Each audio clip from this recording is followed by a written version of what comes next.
ez dira formatu behar, horrekin, mezu horrekin gatoz, ezta?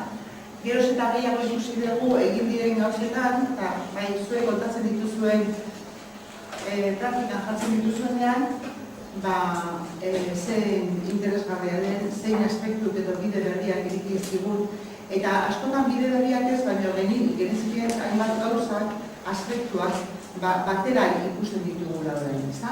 Horrein ez dugula ikusten, emozio eta sentimentuak edo garrantzitsuak direla eta egin berdiela, edo baita ere ikasleari eman behar diogula aspektu positiboetan hortan indartu. Gauza guztiak, aterki batean, teoria ezbertatik jasotakoak jaso egin ditula Mari Jose, eta programa batean antolatzerakoan, gure eskuetan usterakoan, ikusten dugu irakasle bezala, baditugula tekla desberdinak, baino ikusten ditugula antolatuta, eta horrek ere guri irakasle bezala lagundu egiten dugula, ezta? Hasi ginen jasotzen iaz, aspektu txikiak edo beti aspektu txikiak esaten dugu, ezta? Zer bekuntzak ikusi dituzuen, ezta? Eta zuetako bakar batzuk idatzi egin dituzuen.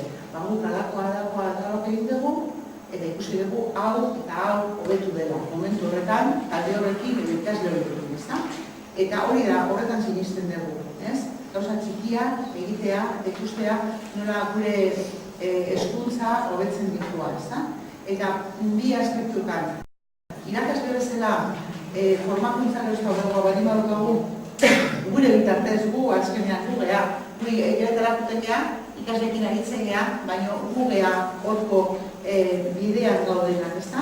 Orduan, programa inziditu nahi du irakasleen batez ere irakasleen formazioan, eta gu irakasle bezala gelatan gaudenean ikasleekan inziditu nahi dugu. Que no estamos en el principio del camino, llevamos ya un recorrido, que en ese recorrido hemos ido todos madurando nosotros también, y el programa también ha ido madurando, porque a María José le hemos hecho mucho. Nosotros, los asesores, nosotros hemos preguntado, ¿y esto cómo? ¿Y esto otro? Hay que pensar en... Y ella hacía ese esfuerzo de investigación, sí, de investigación, de intentar todavía responder a todas esas, y cada vez ir haciendo que este programa estuviera muchísimo más completo, más, que profundizara más en algunos aspectos, y además también recogiendo las prácticas y viendo que esas prácticas varían, ¿no? Entonces, pero no nos conformamos con eso, queremos seguir incidiendo. Hemos dicho en dos áreas.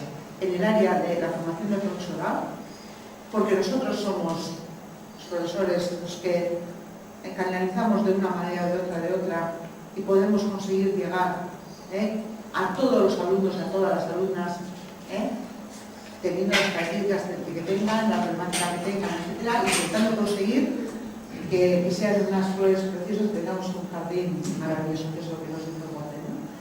Y queremos que a través de los profesores se incidan en cada alumno, en cada alumna. Y eso es un poco de nuevo, lo venimos con ello. Recordará cosas que ya sabéis, pero siempre María José en todas las sesiones nos aporta nuevas ideas y nuevas cosas. Aquí hay personas que conocéis más del programa Golden, otras que menos. Entonces, lo que hemos intentado hacer es un poco que sirva para todos nosotros, para todas las cosas, ¿no? Que sirva para todos, ¿no? Que sea un poco de recordatorio, pero a la vez también que os aporte nuevas ideas para decir, no, yo ya lo escuché hace 2 años, y he dicho exactamente lo mismo. Venga, muchísimas gracias. Bueno, pues yo creo que gracias por la exposición. Entonces me faltan ya las palabras, porque caras conocidas, que yo lo que espero es que ya es que vosotras vais a ser la formadora dentro de poco, porque ya sabéis más que yo, o sea, que cuento, ¿no? No, pero la verdad que impresionada, por la acogida y por todo. Bueno, yo voy a contar otra vez más o menos, que Blanca diga que no, pero más o menos lo mismo, Pero como soy un grupo pequeño, yo voy a contar más o menos rapidita, lo vais interrumpiendo cuando queráis. Yo creo que es un momento que me presentéis todo lo que queráis, ¿no? Me decía Blanca, todas las preguntas que me hacéis, para mí son retos, que además yo crezco con ellos y me lo llevo y estudio más, investigo más, intentamos. Entonces, que no tengáis no solamente dudas, ¿no? En plantear esto no funciona, o esto sí, o esto cómo lo hago, o esto no va, porque para mí esos son, bueno, para mí, para el programa, son oportunidades para crecer y afianzar. Así que vuelvo otra vez, ¿vale? Al mismo, y si soy repetido veo cómo va a ocurrir, entonces ya directamente ve algo diferente. Cambiamos el tema y no vamos al flamenco, o hacemos así más divertido. Bueno, le damos, ¿vale? Como sabéis, esto empezamos con la parte teórica, que yo creo que es fundamental, ¿no? Porque es fundamental saber qué queremos, dónde vamos, qué hay, y no solamente aplicar cosas porque, bueno, son simplemente interesantes. Entonces, aquí, ¿no? Primero siempre empezamos, lo que empiezo, porque entendemos por desarrollo humano, ¿no? ¿Por qué? Porque al fin y al cabo los niños y las niñas que están en la escuela ya sabemos que es para que aprendan, ¿no? Pero también la ley dice que es para mejorar el desarrollo. Bueno, entonces, bueno, ¿y qué entendemos por desarrollo humano? Entonces también hay que verlo de la perspectiva teórica, ¿no? Hubo una teoría que eran las teorías humanistas del desarrollo, que no sé si recordáis, pero a todo el mundo nos suena, ¿no? Nos suena Rousseau, recordáis con el buenismo de Rousseau, nos suena la escuela activa, ¿no? Que era lo que se hacía más en infantil, como era con Microlin, con Freinet, con Montessori, con Froebel, en fin, todo esto que algo suena, el kindergarten. Estos son movimientos que se iniciaron en el siglo XIX, prácticamente incluso XVIII, y que la verdad es que funcionaban, ¿sabes? Que era una mirada mucho más no personalizada al niño, no lo del jardín de infancia, ¿no? Que eran plantas que había que alimentar, crecer. Pero todo esto fue denostado, todo esto fue criticado, todo esto fue realmente tirado, ¿no? Que te decían, además, lo llamaban la agroeducación. ¿Quién se le ocurría comparar a los niños con semillas? Y tú dices, ¿por qué no, verdad? Pues porque eso era agroeducación. ¿Y por qué hubo un cambio tan grande, ¿no? Pues el cambio tan grande vino Segunda Guerra Mundial, que nos metemos ya en política, ya hay duda. Segunda Guerra Mundial, ¿quién ganó la Segunda Guerra Mundial? Pues la ganó realmente Estados Unidos y los aliados.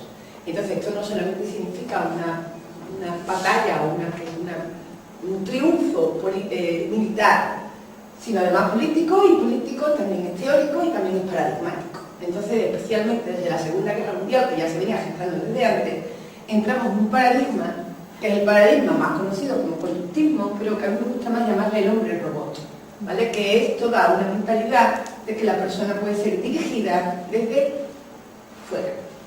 Puedo conseguir que la persona quiera lo que yo quiera, ¿no? Compre lo que yo quiera, con los mejores anuncios, pero todo desde fuera, dependiendo del refuerzo o del castigo o de lo que te dé o te quite, podemos conseguirlo, ¿no? Entonces este fue el paradigma iniciado desde Estados Unidos y que nos agrupó a toda la sociedad occidental. Una sociedad que se pretendía que a base de tener lo suficiente para vivir, ¿no? Y que vivamos bien, pues íbamos de una sociedad feliz. El mundo feliz de Adolf Huxley. ¿Recordáis este pequeño librito, ¿no? Que éramos casi autómatas, pero felices, ¿no? Esto es. ¿Qué ocurrió? Pues que han pasado los años y lo que se descubre es que el nivel de neurosis en la sociedad occidental es aún mucho mayor que en los sitios donde esto no es. Y esto yo de verdad que lo constato, es cierto, ¿no? No solamente lo lees y lo aprecias, ¿no? Que el nivel de neurosis que hay en Europa y que hay en Estados Unidos supera realmente los pueblos de la Segunda Guerra Mundial, sino que, mira, una de las cosas que sabéis que yo hago es que viajo, ¿no? Y uno de mis puntos favoritos es Palestina, otra cosa que ya no veo más, pero es Palestina. Y una de las cosas que sorprende es la salud mental de Palestina, ¿no? Todos podemos pensar cómo tienen que estar los palestinos. Fatal, ¿no? Pues si te bombardean, te tiran a la casa, te ocupan, no te dejan ni salir, en fin, horroroso. Pues no, por más estudios que hacemos, el nivel de salud mental de los palestinos y las palestinas, y sobre todo de los niños, que a los que nos dedicamos, es impresionante. Ahora mismo acabamos de sacar dos investigaciones analizando el nivel de resiliencia, ¿no? El nivel de capacidad que tienen de recuperarse los niños y niñas palestinos, y nos sigue sorprendiendo. Altísimo. Y el máximo de puntuación era 6 y está en 5.5, es decir, que tú dices, pero que esto es. Y en parte porque no cayeron dentro de este paradigma, donde tienen su paradigma de vida, es más quizás la lucha, que es simplemente de supervivencia, pero no es mejor por tener más. Donde la publicidad funciona, pero funciona menos, porque te preocupan más otras cosas que simplemente lo de fuera, ¿no? Hay una motivación más intrínseca, más interna por vivir, ¿no? Entonces, claro, todo esto llevó a que esto se cae, y sabíamos y esperamos que se cae, ¿no? Pero ¿qué tenemos? porque la teoría humanista que nos gustaba no vale, porque además no había base científica. ¿Por qué no había base científica? Porque en aquella época, hablamos de los años 20, 30, 40, pues los investigadores cuando escribían eran psicólogos clínicos, a todo el mundo le suena algo serio, enfoque de la centrado en la persona, que son como investigaciones muy chiquititas, muy cualitativas, y todo esto en el mundo que estamos, eso no vale, ¿o no? Me hacen falta grandes informes, me hacen falta muchos números, me hacen falta muchas cosas para demostrar. Y aquí por fin entra la teoría que cuando yo la descubrí, vi el cielo abierto, que es la que siempre cuento, que es la teoría de la autodeterminación, ¿vale? La teoría de la autodeterminación de Deci Ryan empieza a construirse en 1985 y es ahora ya en el siglo XXI cuando toma todo su vigor. Entonces esta teoría retoma los principios primarios, ¿no?, de las teorías más básicas, pero además lo dota de datos científicos. Entonces ya no podemos decir que no funciona. Aquí están los datos, además ellos son de investigaciones, de laboratorio, todo muy preciso, con lo cual se está convirtiendo actualmente en la mayor macroteoría para entender el desarrollo humano. Yo creo que es importante que lo sepamos, que esté en nuestra formación, que no está en la universidad. O sea, que no creáis que ahora mismo el profesorado que está saliendo de las universidades que están contando, excepto en la educación física. ¿Por qué en la educación física sí? Ah, interesante opción, ¿vale? ¿Por qué creéis que en la educación física sí? ¿Por qué? Ya decía algo. Pero en la élite, ¿no? No, pero el profesorado de educación física, que ahora mismo se forma parte en la carrera de magisterio, en la carrera de maestro, pero la mayor parte se forma en el Instituto Nacional de Educación Física, en el INEF, ¿no? ¿Y por qué ellos sí tienen esa formación y nosotros no la tenemos? El resto no la recibe. El resto que es profesorado infantil, de primaria, ¿no?, de inglés, de...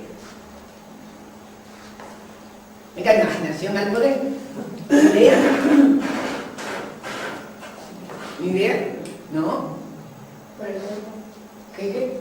porque se une, no sé, el concepto del cuerpo, ¿Qué yo explicaré?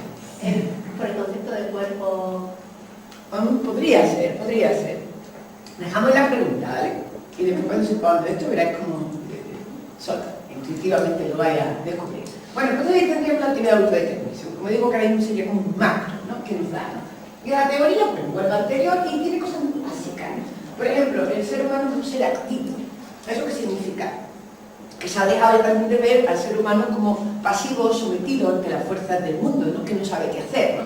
Sí sabemos qué hacer. El ser humano es activo y además tiene capacidad de decidir y tiene capacidad de sobreponerse ante cualquier circunstancia.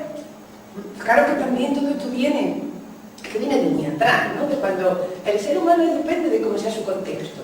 Bueno, el contexto te influye, pero tú también puedes cambiarlo, ¿o no? Como veis, una visión mucho más positiva, mucho más activa. Como necesito ese niño que nació en una familia pobre. ¿Qué pasa? Que los pobres no pueden seguir adelante. Habrá que reforzarlo internamente porque todo el mundo tiene una gran capacidad para superarse. Tengo una visión eso, más positiva, más activa, más de confianza en el ser humano y todas las capacidades que tiene, ¿no? Entonces, pues ahí nos metemos. Otra cosa dice, el ser humano está dirigido a unos fines, a unas metas. Pues claro que estamos dirigidos, por eso funciona el conductismo. Porque el conductismo es el que te pone la meta. ¿No? Y que dice, bueno, pues si bebe agua, este agua además va a adelgazar. Está fuerte, ¿eh? Que me encanta, ¿eh? Y este agua, tú vas allí con tu meta en que da para beber el agua. Pues claro que el ser humano funciona con fines. Pero para que funcione sanamente, esos fines te los tienes que proponer tú. Y no que te vengan de fuera. ¿Vale? Y es interesante lo de los fines, porque muchas veces cuando tenemos niños y niñas en el aula, cualquier cosa que nos pasa, siempre decimos, ¿y el niño por qué lo habrá hecho? ¿A que sí? Buscamos la causa. El ser humano no funciona por causa. ¿Por qué funciona? Por fin. Con lo cual es más fácil preguntarse para qué lo ha hecho. ¿Qué está buscando con él? Que es cuando muchas veces los psicólogos llegamos y decimos, no, ese niño lo que está buscando la atención. Nosotros decimos, no, es que este niño está así porque sus padres son ellos, no. ¿Por qué? Y decimos, no, es que busca. Entonces, como tú ya sabes el fin, si quieres la atención, que la consiga de una manera más adecuada. Pero bueno, esto es normal que muchas veces ahí nos liemos porque también hay otros trucos de nuestra mente que lo vamos a ver, ¿no? Y después que estamos en permanente interacción con el medio, que eso es una, para mí hasta perogrullada, o cuántas veces lo hemos escuchado, pero es bueno analizar y darle vuelta. Y a esa volvemos después. ¿Vale? Entonces nos quedamos ahora con la teoría de la autodeterminación, que ya la conocéis, que sería la teoría del siglo XXI. La teoría es compleja, ¿eh? La teoría tiene dentro 6 subteorías, pero solamente nos vamos a crear un postulado, que es lo que ellos llaman el postulado básico para que todo se pueda entender, que significa que el ser humano tiene 3 necesidades psicológicas básicas.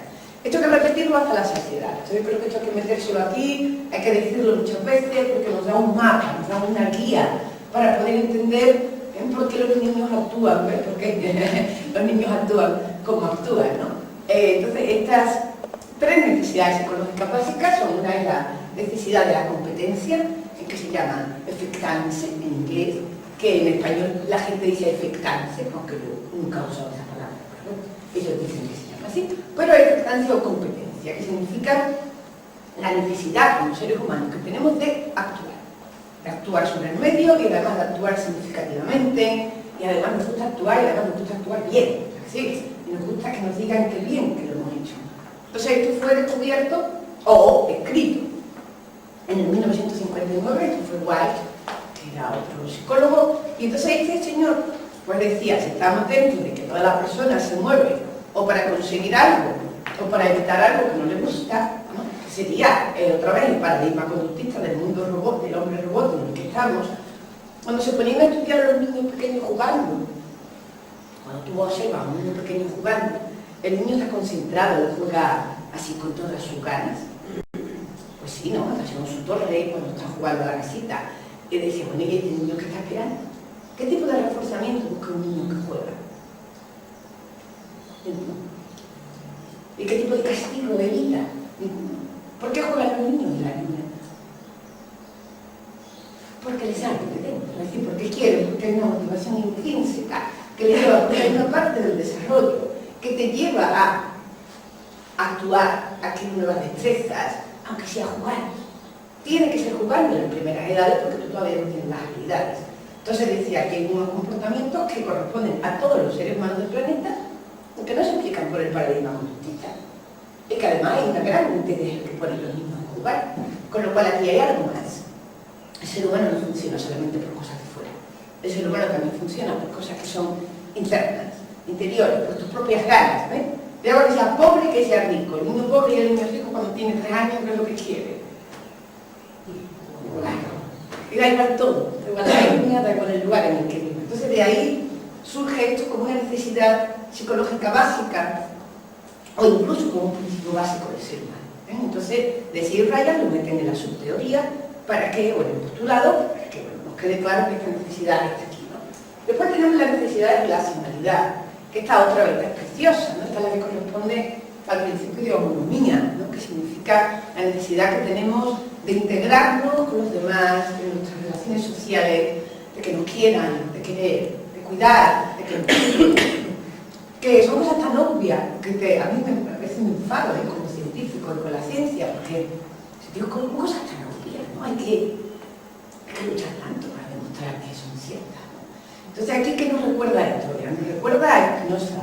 Spinoza, gran filósofo más o menos del 1500, finales del 1500, que ya era el que defendía el principio de homonomía, por cierto, andaluz de origen expulsado de Adán, ¿no? Que hace todo su éxito en La Haya, Irlanda, y a partir de ahí se hace famoso con teorías que ya venían muchos anteriores, ¿no? Y donde te defiende ese buenismo que después defendió Rousseau, de que el hombre es bueno por naturaleza, es decir, nuestra propia naturaleza no es llevarnos mal por los demás. No significa que a veces nos enfadamos y nos llevamos mal, pero no es lo natural. Y cuando lo hacemos no tenemos que dar un montón de explicaciones de por qué lo hemos hecho, cosa que no tenemos que hacer cuando sonríes. ¿No? Tú llegas a alguien y le sonríes y ¿por qué le has sonrido? Y llega alguien y le echa una bronca, ¿no? Que dice, ¿por qué le hace la bronca? Yo qué sé, no, hay una explicación. Entonces eso ya te va diciendo lo que es natural y lo que es natural. ¿No ves? Todo esto se quitó, ¿no? Se quitó hasta tal punto que las experimentaciones, las investigaciones que confirmaron que esto existía, pues tuvieron que esperar hasta 1948 o 1950, creo que fue, ¿no? Que seguro que las conocéis, que son las investigaciones con los monos de Harvard, con monos, ni siquiera todavía con humanos, ¿no? Para demostrar, yo no me animo a que las veáis porque a mí se me caen las lágrimas cuando yo veo esos vídeos, ¿no? Pero lo recordáis, ¿no? El monito que se le ponía aquí una tabla, ¿no? con un biberón, ¿no? de leche, y aquí una tabla forrada con una telita que tenía pelitos, para que ese bebé chimpancé tuviera que decidir qué era más importante, si la necesidad fisiológica de comer o la necesidad afectiva de abrazarse a una tabla con pelo. Qué fuerte. ¿Qué prefería el chimpancé? La tabla. Chimpancé, no que no sea un bebé, pues ya eso sería pegar un tiro, ¿no? Pero no, se prohibieron esas intervenciones, no vale maltrato animal. Pero eso fue lo que empezó a decir, señores, el ser humano, esto ya lo tienen los chimpancés, con quien compartimos prácticamente el 99% de nuestro genoma, el ser humano también lo tiene. No podemos negar por más tiempo esta necesidad que además se ve en los bebés. Como sabéis, desde el momento que uno ve un bebé, ¿tiene un bebé necesidad afectiva o no la tiene? Pero fijaros cómo ha costado, triste el siglo XX, ha costado tanto, ¿no? Aquí ahora nos metemos, ¿no? Con más investigaciones que se hicieron, especialmente otra vez, Segunda Guerra Mundial. ¿Recordáis cuando empiezan a bombardear Londres, ¿no? Y decide el gobierno británico coger a los niños de Londres para que no fuesen bombardeados, ¿no? Y asesinados? Cogen a los niños y los mandan a las casitas ¿cómo se llama? Del countryside, ¿no? De los alrededores del campo, ¿no? Todos recordamos a Peter Pan, recordamos a Narnia, ¿no? Cuentos de Narnia, ¿no? Las películas estas, que es cuando estos niños se los quitan de sus padres, ¿no? ¿Y qué pasó? Fue un desastre psicológico. Tan desastre psicológico que nunca más, al contrario, la experiencia te ha dicho, cuando bombardeen, que los bombardeen a todos. Porque el niño en sufrimiento también lo tiene que vivir con sus padres. Es decir, cuando los niños volvían, muchos ni siquiera volvieron, se quedaron en orfanatos, había retrasos evolutivos, había traumas que nunca se superaron. Por eso surge para ayudar a los niños a superar. Peter Pan, que era una fantasía que se hacían los niños para poder superar, vivir en un entorno absolutamente desconocido. Además, en un momento de tensión, cuando las bombas caían en el otro lugar y tú sabías que tus padres estaban allí. Todo esto siguió durante, fue Baldwin el que cogió a estos niños de los orfanatos británicos, hizo unos estudios para demostrar, para estudiar qué pasaba cuando a los niños se les privaba de sus necesidades afectivas, ¿no? Y ahí ven todas las investigaciones del apego, ¿no? Que te dicen que el niño tiene que tener ese apego seguro, porque si no, privamos su desarrollo. Y no solamente eso, sino que, y ya empezamos, ¿no? Aún más psicológico, ¿no? Como ese apego seguro nos va a dar unos esquemas mentales para entender el mundo. Porque el ser humano, la capacidad que te decíamos del ser humano de superarse, de tomar decisiones, de enfrentarse al contexto, de cambiarlo cuando sea necesario, eso es porque tenemos unas capacidades simbólicas que yo sepa somos los únicos del planeta, y pues igual hay otra chimpancé por ahí, ¿verdad? Que sea súper, que también lo tenga. Pero por ahora somos nosotros. Entonces esas capacidades simbólicas se van creando, no nacemos con ideas, sino que esas ideas se van incorporando en el medio y se van a partir de la experiencia. Entonces este niño que tiene un apego seguro con sus padres, desarrolla un esquema mental que dice el mundo donde va a ser. Los adultos que me voy a encontrar en mi vida son seguros. Eso hace que vivas con felicidad, te abres, sonríes, exploras, pruebas, porque el mundo es agradable y sabes que cualquier adulto te va a ayudar. Pero si por el contrario, los niños de Londres, ¿no? Te han separado bruscamente o tú has aprendido que el mundo es inseguro, porque no te puedes fiar de él, porque te encuentras solo, porque nadie te protege, porque justamente los momentos de mayor vulnerabilidad son el 0,3 o incluso yo diría el 0,6. Te encuentras solo, no hay nadie que te alerte de que hay un peligro, ¿no? Entonces tú desarrollas un esquema mental que el mundo es un mundo inseguro, que los adultos mejor no fiarte de ellos porque te abandonan cuando menos te lo esperan. Eso significa que significa miedo, significa ansiedad, significa dejar de explorar, significa tener un esquema que nos acompaña. Se cambia, todo se cambia. Nuestras capacidades simbólicas son de tal tipo que todo se puede cambiar, pero hay que hacerlo ya intencionalmente. Lo que es natural es que se van creando estos esquemas. Cuando el esquema es erróneo, se cambia, pero hace un esfuerzo, ¿o no? ¿No? ¿O no? Y cuando como mucho, me pongo obesa, y se cambia, siempre claro, yo otra vez puedo volver a estar delgada, pero hay que hacer un esfuerzo, no hay que hacer. Pues esto sería. O sea, que todo es reversible, o prácticamente todo, pero el esfuerzo es grande que hay que hacer, ¿no? Entonces, bueno, fijaros todas estas cosas que parecen pequeñas, acá he llevado. Pues mira, he llevado a que cuando, bueno, yo no me acuerdo cuando yo nací, pero bueno, práctica de los hospitales, por ejemplo. porque antes eran, en el momento que el niño nace, se retira de la madre porque lo más importante es que coma. ¿Ahora qué es? No se puede. En prácticas educativas en el 03, donde si el niño llora hay que dejarlo, porque si uno llora, los 30 se ponen a llorar para que lo cojan, ¿no? Y además es muy malo que el niño llore. ¿Cómo que es muy malo? El niño llora porque es su único medio de comunicación. Entonces los estudios del apego te dicen, no, lo tienes que coger, porque si no ese niño va a empezar a crear un esquema mental de que es insegura la persona que lo cuida. Entonces no solamente los estudios del apego y de la relacionalidad llegan a la familia, que fue el primer contexto de desarrollo, sino que también llegan a la escuela, sobre todo el 06. De hecho hay un gran debate, ¿no? Si era adecuado o no que los niños fuesen al 03, ¿no? Pero después incluso se plantean más. Y dice, bueno, ¿y en primaria? ¿Habrá también apegos o esto ya no? Esto era solamente del 03, ¿no? Llega el borde y dice en secundaria. ¿Será esto importante o no será? Entonces, fijaros que cuando nos vamos abajo, a infantil, claro que hay un montón de estudios, un montón de modelos psicoeducativos que te dicen la importancia del vínculo afectivo, la importancia de que marques a cada niño, que cada niño sepa que tú eres importante para ellos. Pero no sé qué pasa, es decir, que van creciendo los niños y ¿qué ocurre? ¿O no? Que se nos va olvidando. Por eso es importante resaltar que son necesidades psicológicas básicas, compartidas por todos los seres humanos en todos los momentos de su vida. Igual que necesita una buena relación básica el niño del 03, lo necesita el adulto de 80 años. Es decir, todo el mundo lo necesita siempre. Si queremos conseguir que eso que estemos satisfechos y que además esto va a llevarnos a un óptimo desarrollo, ¿no? Entonces se demuestra el algoritmo de Rousseau, bueno, al final va a resultar que es lo que decía Rousseau de la carga. ¿Qué frenó todo esto? El movimiento o el paradigma hombre-robot en el que hemos estado durante tantos años, que ha sido intencional. Y después ya el último, que es el de la autonomía. Es decir, por lo visto ya esto, te les hablaba de esto, ¿no? Que es otra vez la capacidad que tenemos de ponernos firmes, de decidir, de cambiar, de tener una congruencia entre lo que hacemos, lo que pensamos, nuestros valores, e incluso decidir los valores que tomamos como propios, ¿no? Entonces esta que fue la primera es la última, ¿vale? Es decir, es la que menos desarrollada está. Otra vez, nos vamos al 03 y ahí parece que sí, porque ya mi bebé es muy autónomo, ¿verdad? Porque ya come solo, ¿no? Ya se ponen los zapatos, ¿no? Y jugamos a que se pueda vestir y tal. Eso es verdad, eso es un desarrollo de la autonomía que es obvio que hay que potenciar. Pero es además como una autonomía de habilidades físicas. Y no hablamos solamente de habilidades físicas, hablamos de autonomía mental. Entonces aquí es donde diríamos que está lo más novedoso, siendo lo más antiguo. ¿Por qué? Porque las teorías o el paradigma del hombre-robot negaba la capacidad autónoma del ser humano. Porque si la acepta y la desarrolla, el paradigma robot no funciona. Así de claro. Si tú puedes decidir, se acaba la publicidad. Porque tú qué dirás, yo voy a comprar el producto que yo quiera, porque me diga ese. ¿O no? ¿Pasa o no pasa?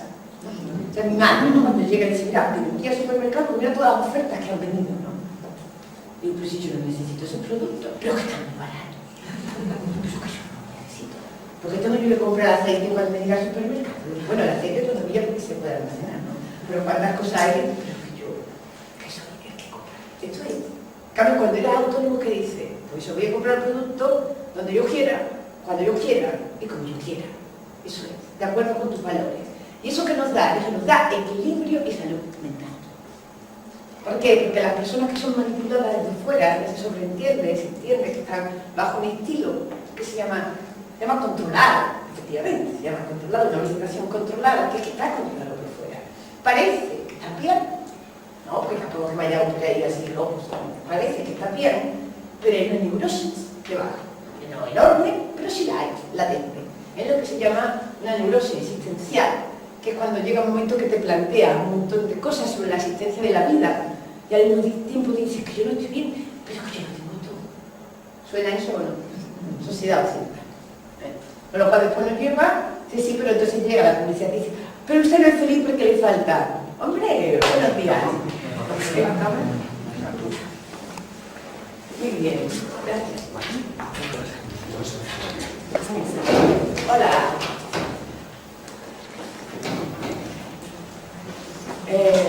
Eso, ¿no? Entonces cuando tenemos una sociedad que está activada, ¿no? Con su pequeñita neurosis existencial, claro, ¿quién se le beneficia?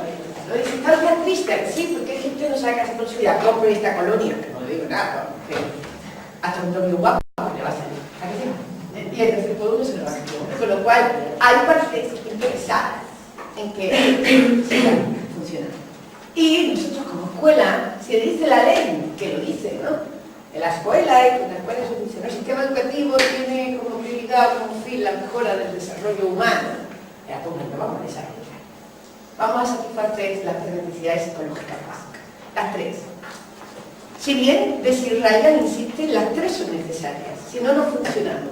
Pero una vez que estén satisfechas, llegamos al segundo nivel, que sería sobre todo la regulación autónoma. Entonces, de hecho, eso es lo último que ellos están sacando, que ellos están sacando ahora, en 2016, que hay poquísimos estudios, pero cuando digo poquísimos, es que creo que son 3 en todo el planeta, ya por fin demostrando que el profesorado tiene que estimular una regulación autónoma de los niños. Pero las 3 tienen que estar satisfechas, O sea que si solamente hay mucha autonomía, pero el niño se siente más relacionado, el niño se siente competente, tampoco va. Entonces las 3, que cuando las 3 estén satisfechas, incluso tiran un poquito más. Y ahí eso sería como, bueno, ya iremos avanzando, ¿no? En esa parte.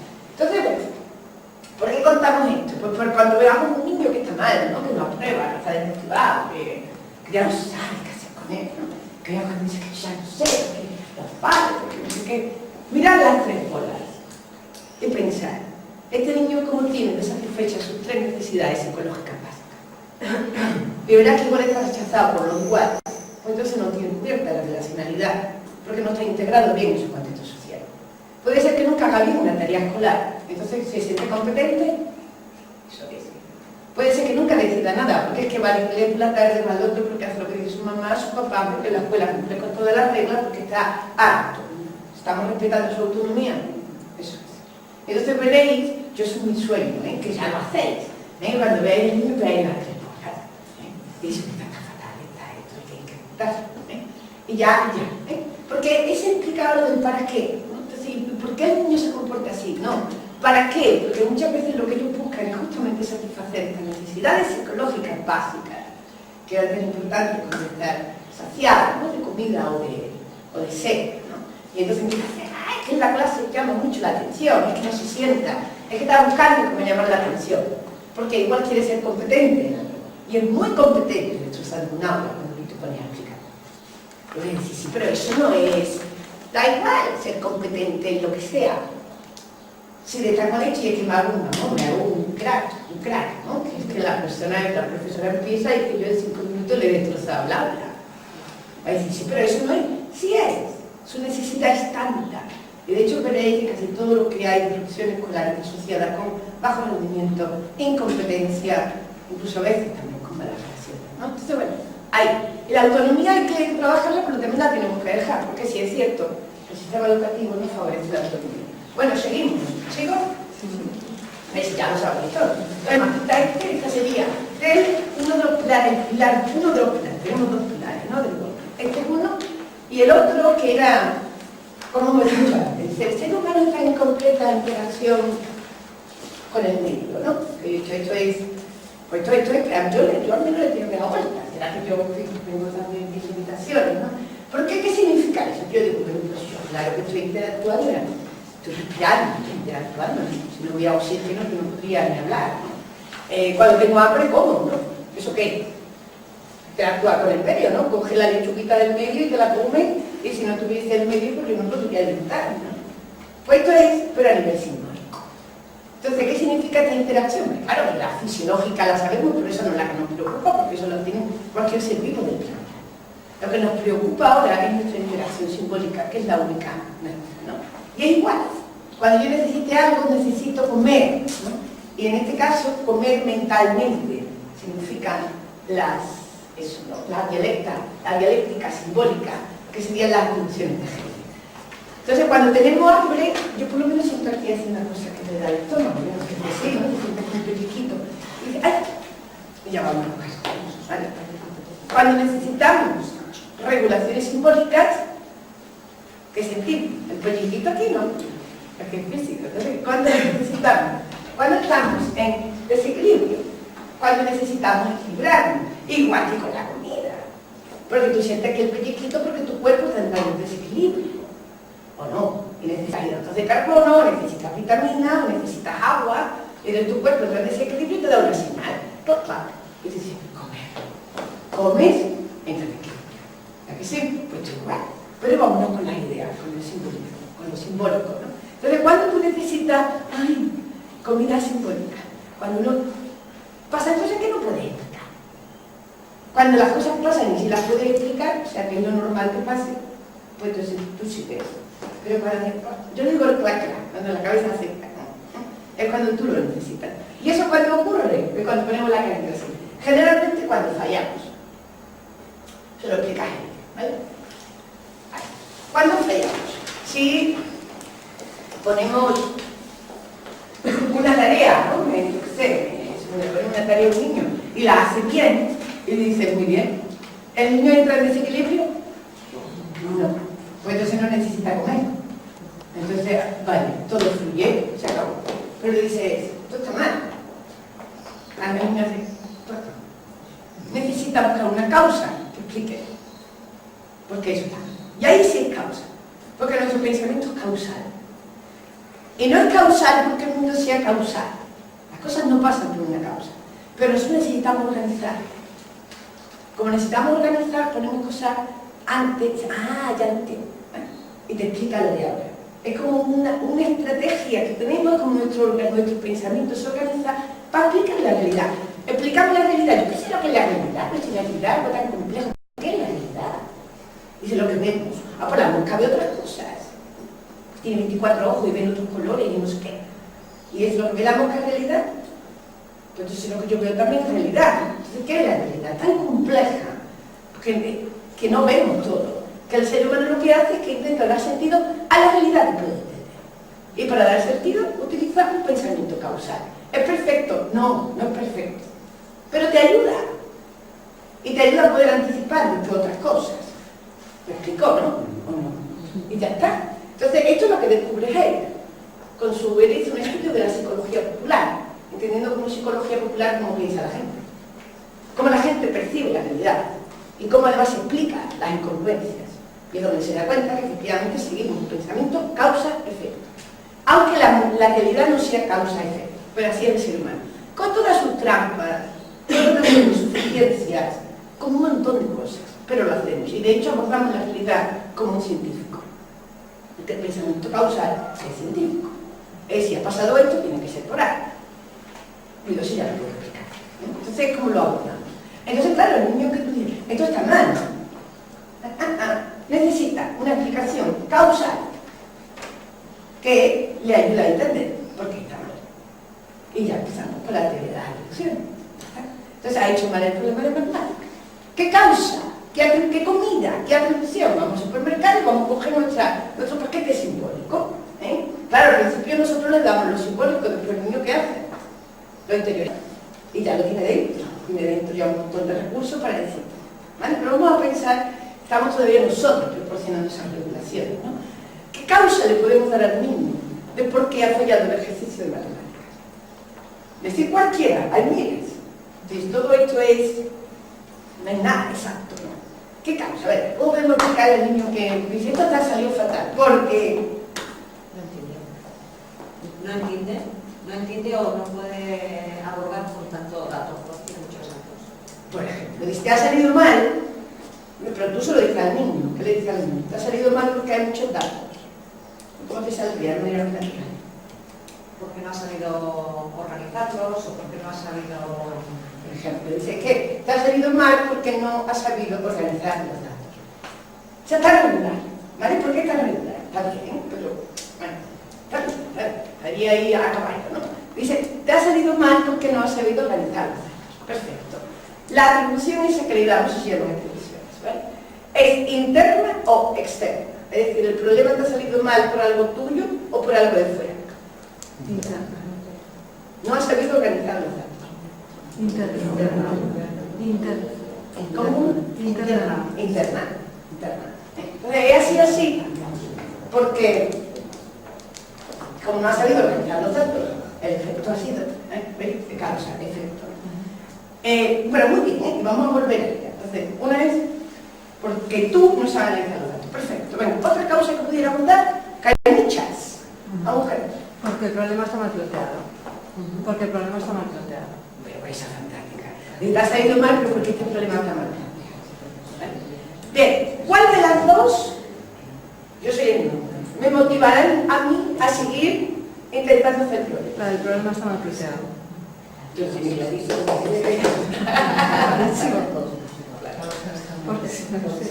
¿Por qué? Porque es externo. Es un problema, el problema está mal planteado. Pero aquí donde ya empezamos a decir, sí, vamos, pero si hacemos eso, lo que hacemos que esto se pasa y todo. Bueno, pero aquí lo que estamos diciendo es cómo lo podemos motivar más.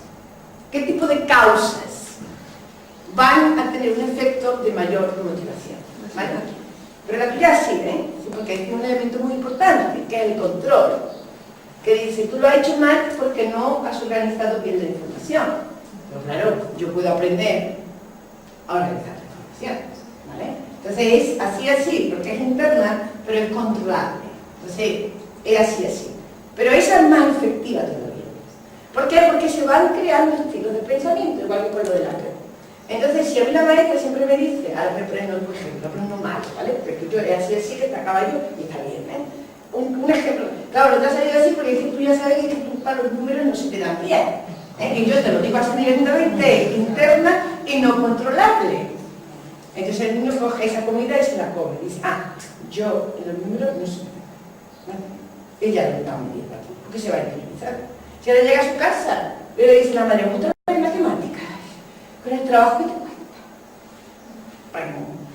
Para comer igual claro. Entonces el niño, ¿qué más va haciendo? Cada vez que falla en matemáticas, ¿a qué va a atribuir la culpa? La causa interna. Dice, ¿cómo ve que yo no salgo? Esto no me va a salir nunca. ¿Qué ocurre si yo pienso que no me va a salir nunca? Pues que no abro el camino de la esperanza ni de las posibilidades. Y la próxima vez que me haga un examen, un problema de matemáticas, es que no voy a poder hacerlo. Y lo voy a mirar y los ojos me van a dar vueltas. Porque cierro el camino de la esperanza, que se llama así, el camino de las posibilidades, ¿no? Entonces, aquí es donde está el truco. Aquí se vio con los estudios de las expectativas del profesorado, ¿no? Los estudios del efecto Pigmalión, que cuando se cogían y tú le dices, más se hacía muchas veces manipulativamente, es decir, que llega un profesor nuevo y le dice, mira, estas 5 chicas son una cosa estupenda, vamos a ver. Y esto, con todo horroroso, esto nunca van a sacar nada. Y ya está, eso en septiembre, octubre, cuando llega junio, ¿quién sacó mejores notas? Le dicen que los pobres no avanzaron. Claro, tú dices, claro, es que los maestros, ¿verdad?, son listos. Y entonces dije, vamos a ver por qué. Y esto no me pasaba. Cuando yo tengo alumnos muy listas, que yo creo que son muy listas, ¿qué tipo de causas doy ante lo contrario?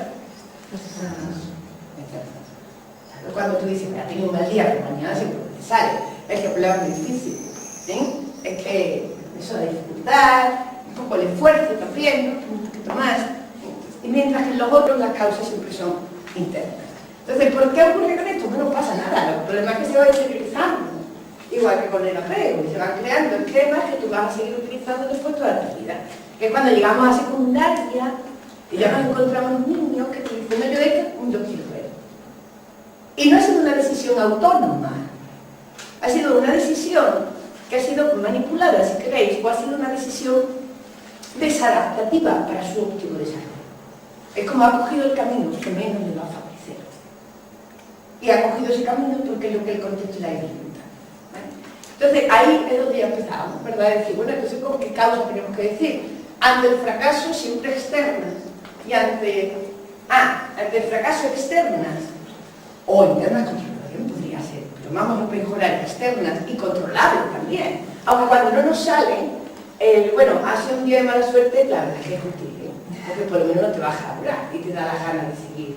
O sea, que tampoco penséis tanto en las palabras, pero más bien el concepto, ¿no? Pero después hay eso, ¿no? Y ahora, ante el éxito, yo no necesito comida. Yo no voy a pedir la regulación, no ha salido bien el problema, se acabó. Pero claro, ahí perdemos oportunidades. Como profesores y profesoras. Porque también nos damos cuenta que casi nunca el profesorado, pocas veces hace lo que se llama feedback saliente, que es muy bien hecho, salvo en casos muy, muy ocasionales, porque es una cosa muy excepcional. En cambio, si yo doy la regulación, aunque no la pida el niño, y tú le dices que bien haciendo ese sistema, eso es fantástico, de verdad se te dan muy bien los números. ¿Tú cómo te quedas? Entonces, ya tenemos dos cosas. Ante el fracaso, intentemos que sea externo. Y ante el éxito, no dejemos pasar esa oportunidad.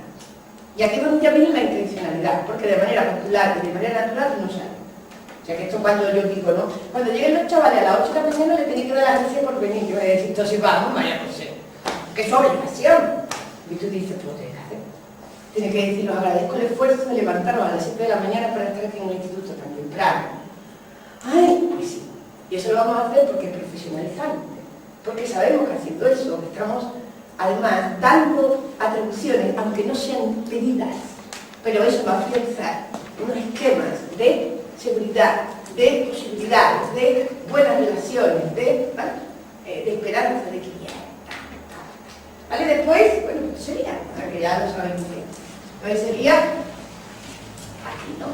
Entonces tenemos, para depender del fracaso, que lo veamos como interna, no controlable, que la mala, que tú no sirves porque tú eres así, tu hermana da igual que la tuviste antes, que también a veces a algunos se les escapa, y la atención más adaptativa, la que más favorece el desarrollo, sería antes del error, la externa controlable.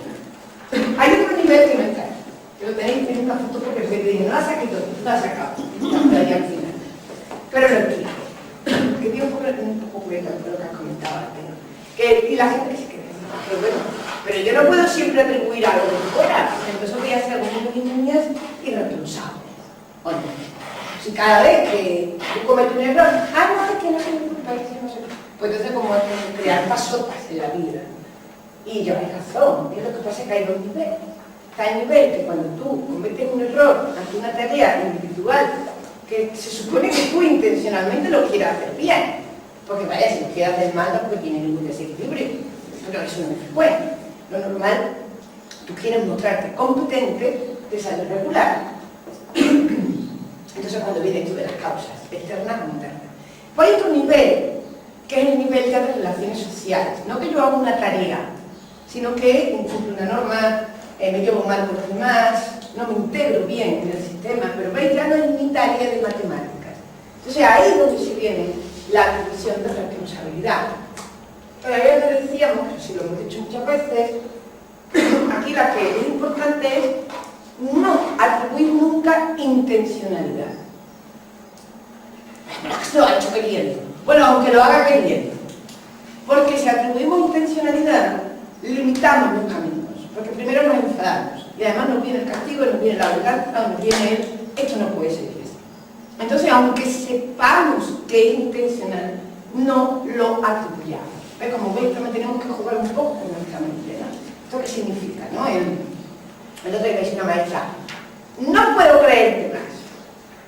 Porque vamos, 3 veces le doy el niño el puñetazo al otro. Ay, no me diga que eso no es intencional, que lo vi yo. No, una vez, 3. Bueno, pues ponía así, lo puedo hacer. ¿Intencional de qué? ¿Qué quería? ¿Marcarle el ojo? ¿Qué quería? ¿Sacarle el ojo? ¿Qué quería? ¿Cuál era su intención real? Pues yo no lo sé. Y como no lo sé, mejor me lo voy a atribuir. Ahora, ¿es responsable el niño de haberle hecho un daño al otro? Sí, atribución de responsabilidad. Pero algo, y dejándole el camino abierto. Tú eres responsable, luego tienes que, ¿vale? Reponer el daño, mejorar la empatía, tendrás que hacer algo, porque hay una responsabilidad. Que no es castigo. O sea, la intencionalidad nos lleva al castigo. La no intencionalidad ante el incumplimiento de normas o falta de integración social nos lleva, como la responsabilidad nos lleva a la restitución, ¿no? Sería, ¿no? Pero no es castigo, ¿no? Yo me decía entonces si un niño pinta una mesa y yo le digo que la borre es castigo, digo, vamos, yo en mi casa como y después de comer limpio la mesa. Vosotros supongo que también, ¿no? Es castigo. Dicen, es que ensucia. Limpiar, ¿no? Yo esto no lo veo a historiar. Ahora incluso lo tendría que vender como algo positivo, eso sí, tendría que marcar de valor. Qué bien, que el que ensucia limpia. ¿Es que sí? Eso es maravilloso. Vamos a favorecer la integración entre todos. Y no, y ahora que lo ha hecho tiene que limpiarlo. Se va a reforzar. Eso es imponer. Y no se nos quita con la intencionalidad. Entonces, cada vez que pensemos que un comportamiento es intencional, por salud mental tenemos que decir, no. Mejor que no lo pensemos 2 veces, pero sí su responsabilidad. Entonces, hasta cierto punto, cuando decimos, ahora ante la tarea, ¿no? Cuando tú dices, claro, si es que la causa yo la pongo un poquito interna y controlable, estoy fomentando la responsabilidad. Sí, eso es verdad, pero es que el niño ya era responsable, el niño ha hecho la tarea y con la intención de hacerlo bien. Lo que hay que hacer entonces es darle muy buenas escaleras para demostrarle que claro que puede hacerlo bien. Pero el tuyo sigue estando así porque está bien. Porque si tú después le dices, mira, y si haces esto, esto y esto, tú organizas bien el problema, ¿sabes? Perfecto. Entonces, a ver, se queda así. Con lo cual, de hecho, los autores los que más destacan ahora es lo controlable, ¿no? Lo que pasa es que este también es muy interesante, porque cuando tenemos causas externas, fijaros, estos empiezan a hacer estos estudios, los de Heidegger, con el campo de percepción visual. Que este era así, era gestáltico, físico, un poco matemático. Entonces era con el campo de percepción visual. De tal manera que una persona que tiene tendencia a buscar causas externas, lo que tiene es un campo de visión más amplio. Y eso te da más recursos a la hora de saber causas y después poder operar sobre ellas. Si tú dices, yo qué sé, he venido mal, yo que no se me ocurre nada, pero que se me viene, ¿no? Sí, eso, que te ha salido muchas gracias. Si te ha salido algo mal, mi hijo que es el experto en esto, ¿no? Y si él siempre tiene una causa externa que justifica todo lo que le pasa, que la madre lo iba a fatal. Claro que la madre que dice eso es, vamos, una imaginación, pero tiene una autoestima, esto no es quien se lo va a morir. Claro, el niño siempre encuentra una excusa externa. Dice, claro, cuando eso cambie, esto ya me saldrá a mí. Claro, al principio tú qué dices, ya está bien, ¿no? Bueno, algo sea tuyo, ¿no? No, el carnet que era muy gracioso, ¿no? Suspende. Dice, mamá, si te tocan 2 evaluadores, se suspende, eso seguro. No hay nadie que haya aprobado con 2 evaluadores en el coche. Claro, con el carnet, claro. Y entonces tengo que ir la próxima vez y a uno. Entonces ya ese me sale. ¿Vale? Pero esa tontería que tú dices, venga, hombre, algo harías tú. Al final, ¿qué es lo que ocurre? Como él está pensando que la causa eran los 2 evaluadores, ¿va a querer presentarse otra vez? Claro, desearlo. Y a la próxima clase, porque la próxima vez yo lo saco porque me ha tocado uno. Ahora, si piensa, y eso es así, esos son estilos que se van desarrollando, que me ha salido mal porque yo soy muy nervioso, yo soy muy ansioso, ¿está más motivado para la próxima vez? Eso es. Eso es. Entonces, el tener un campo de visión más amplio lo que nos da es más posibilidades de la esperanza y más motivación para intentarlo otra vez. Y sabíamos que no es más exitoso el que nunca fracasa, sino el que más veces se levanta, el que encuentra más motivaciones para seguir, ¿no? Entonces, incluso es verdad que yo como madre ya, en la segunda vez, no quería que había un stop escondido detrás de un árbol, que claro, mamá, tú entenderás a quién se le ocurre poner stop escondido detrás de los árboles. No que yo no lo haya visto, ¿eh? Es que eso es trampa que me hicieron. No pasa nada, mamá, porque la próxima vez verás tú que ya eso no lo va a pasar. ¿Ves? Estaba en cambio, cuando tienes estudiantes, hijos que tienen una tendencia más interna, veréis todo lo que hay que trabajar para hacerlo otra vez. Porque casi siempre las atenciones son internas que tienden a bajar, bajar y bajar. Y son estilos, nacemos con estos estilos. Yo quiero pensar que no. O no, vamos a nacer ya con estilos mentales. Esto depende de la comida que cojamos. Mientras comida que cojamos va a depender mucho del contexto. Y ese contexto, primero, ¿quiénes son? Nosotros, los padres. Después, los iguales. Pero los iguales están controlados por nosotros. Cuando yo era pequeña, no sé qué, yo tenía mi pandilla en mi pueblo, en mi barrio, en mi calle, que yo era más feliz que nada. En mi pandilla, ¿quién controlaba nuestra revolución? Nadie. Ayer éramos 10 o 12 que estábamos todo el día en la calle, recordáis esta vivencia, ¿no? Que antes se daba. La madre puso te llamaba, que es la merienda. Y no, la merienda ni había adultos, ni había. Pero esto cada vez se pierde más. Entonces los iguales ahora que realmente tomamos como grupo de referencia son las aulas. Y las atribuciones que piense o lo que piense el aula está muy influido por lo que digamos nosotros. Entonces tenemos tres contextos: la familia, la escuela y los iguales, pero los iguales no es una cosa libre. También están, sobre todo en nuestra sociedad actual, muy mediada por nosotros como profesorado, lo cual nos dice otra vez que tenemos un dedo mágico enorme para poder crear estilos de pensamiento a partir de las atribuciones de la comida que echamos, que sean más adaptativos y mejores para el desarrollo humano. Esto sería. Y este es el otro pilar. Entonces tenemos el pilar de las necesidades económicas básicas, o de la teoría de la autodeterminación, y el pilar de las atribuciones, de la autorregulación, de la comidita que echamos.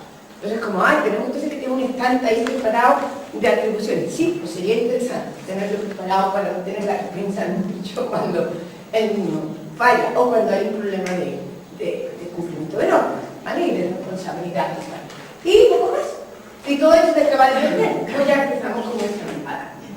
Una mirada de altas expectativas, una mirada de éxito, de esperanza, nos va a llevar sin darnos cuenta a causas externas. Y una mirada enfocada en el miedo, enfocada en el fracaso, ay que se va a caer, ay que esto no puede ser, o no, nos lleva a la desmotivación. Públicamente, delante de una y ver cómo se podría mejorar, enfocarme en lo que he hecho mal, yo no me siento motivada, yo me siento ansiedad. Yo siento ansiedad. La ansiedad es una emoción negativa que nos va a llevar a dar lo mejor de mí. Porque cuanto menos ansiosos estamos, preocupados sí, no ansiosos, uno rinde más. Si me sale bien y yo me he sentido bien, diré, pero no tengo necesidad de hacer eso. Mira, yo intento escribir artículos y me rechazan todos. O sea que yo soy una fracasada ahí. Lo que pasa es que después te enteras que eso le pasa a todo el mundo. Madre mía, consuelo. Cuando te llegan las evaluaciones de los revisores, estamos todos deseando que nos lleguen. De tal manera que cuando te llegue te dice, señora, su artículo ha sido rechazado, y eso te da hasta igual, fuera, pedíselo a los revisores. Porque eso es lo que va a hacer a mí mejorar el artículo. Los revisores solamente se centran en cosas positivas.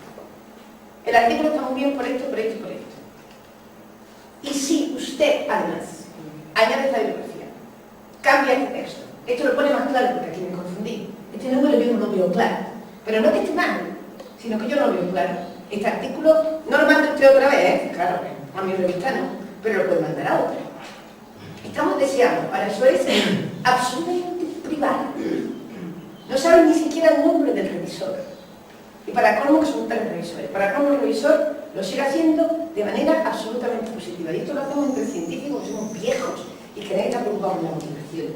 Que no creáis que se hace. De tal manera que Blanca, que me sigue un poco más, cada vez que le digo, Blanca, me la puerta rechazada, y dice, ¿qué haces? Esto es como las locas de Blanca. Pero esto te motiva. A mí no, a todo el mundo. Ahora, cuando te tocan malos revisores, que también, de todo español, son malos revisores, empiezan así. Este artículo está mal por esto, por esto y por esto. Yo la una vez que me pasó eso, porra, lo vas a cambiar tú. Y voy a otra revista y no te lo embarco, yo no te lo envío. A mí no me puedes empezar a decir que todo esto está mal, porque es que ya me dan más desmotivado. Pero eran tan malos revisores que a los 2 meses te escriben y te dicen, señora, usted no lo va a mandar cambiado. O sea, que me lo había aceptado todo. Y entonces dije, no, voy a cambiar mucho eso, el título y 3 cosas más, que yo no voy a cambiar aquí. Sí, mándelo urgentemente que se le publica hoy. O sea, es que es, ¿vale? Entonces, está bien, pero ¿qué pasaría si lo hiciéramos como de otra manera? Más enfocado en lo positivo. Porque al final lo que queremos es que la niña aprenda las cosas claras, que no se pueden olvidar para tener un texto muy bien hecho. Entonces la pregunta sería, ¿y cómo podemos enseñar esas cosas claras sin que se sientan, que se lo olviden de una manera muy positiva y alegre, ¿no? Que estoy segurísima que te sale muy bien, pero quizás podríamos plantear 2 tareas, ¿no? Esa y otra que nos inventemos que sea paralela y la hagamos en la misma clase o en 2, y después analicemos el resultado final, por ejemplo. Pero así se hacen muchas investigaciones, como veis eso se necesita una semana, pero hay que diseñar bien la tarea. Así que bien, pero yo tengo ahí mis... ¿Qué edad tienen ellos? 9 años. No he visto todavía la competitividad infantil, ¿vale? Y si tú dices, qué bien, todavía eso no se ve, pero más edades tampoco me metí.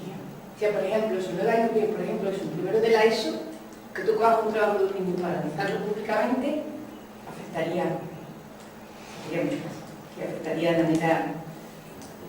Se han hecho diferentes textos, y les ha costado muchísimo la técnica esa de ir aportando positivamente lo que ellos mejorarían, pues en este caso era una carta, en otro Pero caso a ver, era... ¿cómo se siente esa persona?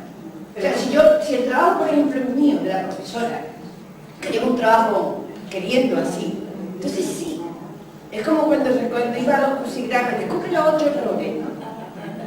Pero si tú empiezas positivamente, pues me gusta cómo has hecho la presentación, la letra tienes muy Pero es público, es público. La evaluación tiene que ser en privado.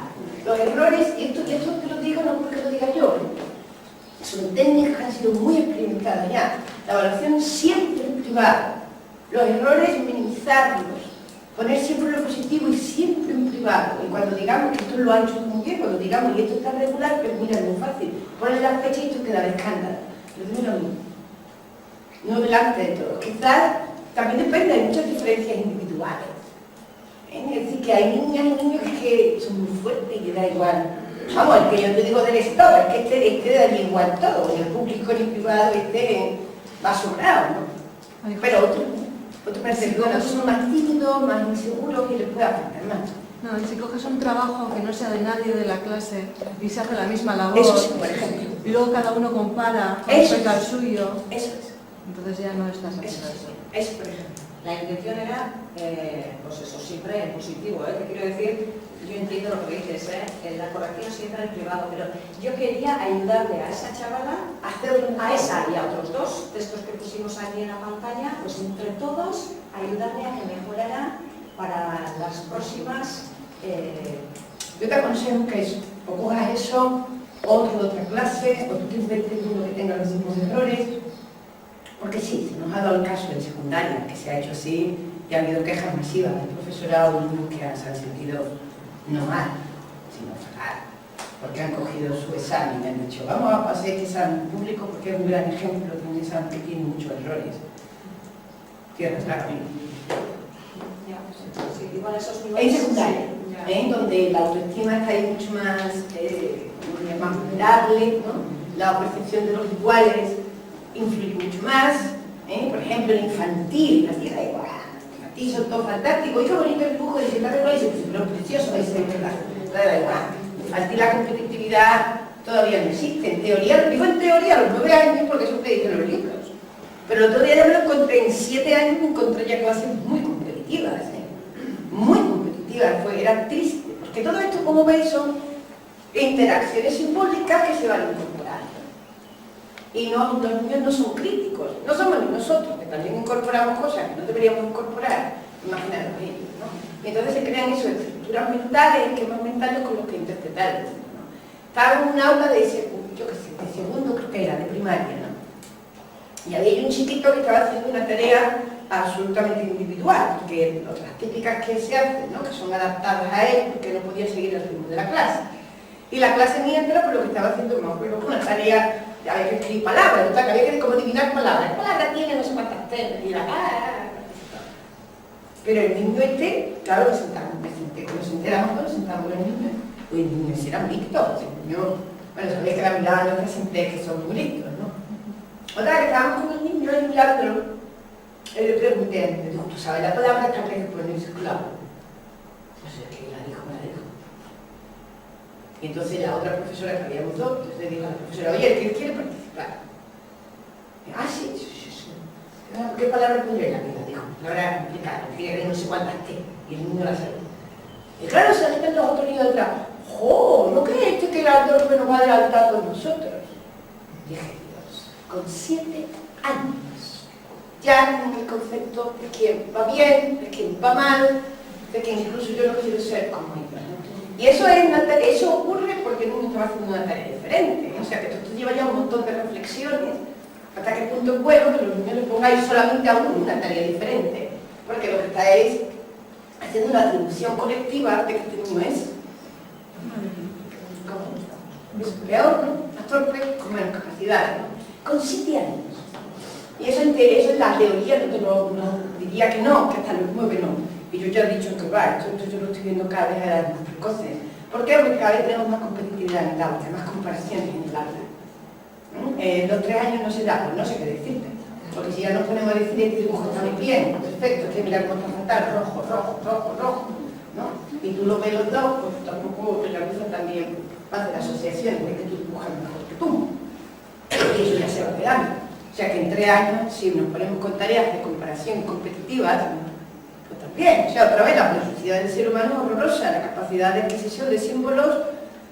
Yo creo que estamos en fin, ¿no? O sea, sobre todo desde que el pensamiento era a partir del lenguaje, a los 18 meses se va a incorporar todo. Entonces las teorías dicen hasta las edades, pero cada vez hay que bajar más. Depende de los que tengamos. Entonces, bien, ¿sí? Pero tengo mi duda, pero estoy segura de que ha salido bien. Y además el contexto que has creado fue un contexto muy positivo. Sí, que habría ahí 2 factores que serían importantes, yo creo que los tienen muy cuidados y que sería importante resaltar. Uno es el factor que no estamos hablando de una aula competitiva. Claro, cooperativa. Sino que es una aula muy cooperativa en lo que el objetivo fundamental es que todos aprendan, todos sigan adelante, todos consigan lo mejor. Y luego el segundo factor es que el error no es algo negativo, sino que el error en el sentido de que algo no me falta o no está bien, es el punto de aprendizaje, el punto de partida para aprender. Si el error no lo ponemos negativamente, porque en las aulas que más o menos estábamos dibujando, son unas aulas muy competitivas, son unas aulas en las que el error se considera como castigo, como algo muy negativo. Tú te has equivocado aquí, tú no sé qué. En cambio lo otro es algo se me ha escapado aquí, pero mi compañero y mi compañera o nosotros lo podemos revisar, porque eso, por ejemplo, en los trabajos cooperativos, de aprendizaje cooperativo, el grupo es muy autorregulado de cantidad de aspectos entre ellos mismos, ¿no? Y entonces lo van autorregulando de tal manera. Yo creo que el contexto que está comentando Maite es más no, sí, de hecho lo que ese contexto que no es en el contexto. Pero sí, que ha sido mucho. Pero yo sigo diciendo que habría que afinar más, porque hay un componente psicoemocional. Y ese componente psicoemocional existe. Me está recordando también a un montón de artículos, de investigaciones sobre por qué los niños y las niñas no piden ayuda. ¿Cuántas veces le decimos, si no lo entiendes, me lo preguntas? Y esto no sé qué, y no piden ayuda. ¿Por qué? Porque pedir ayuda es mal.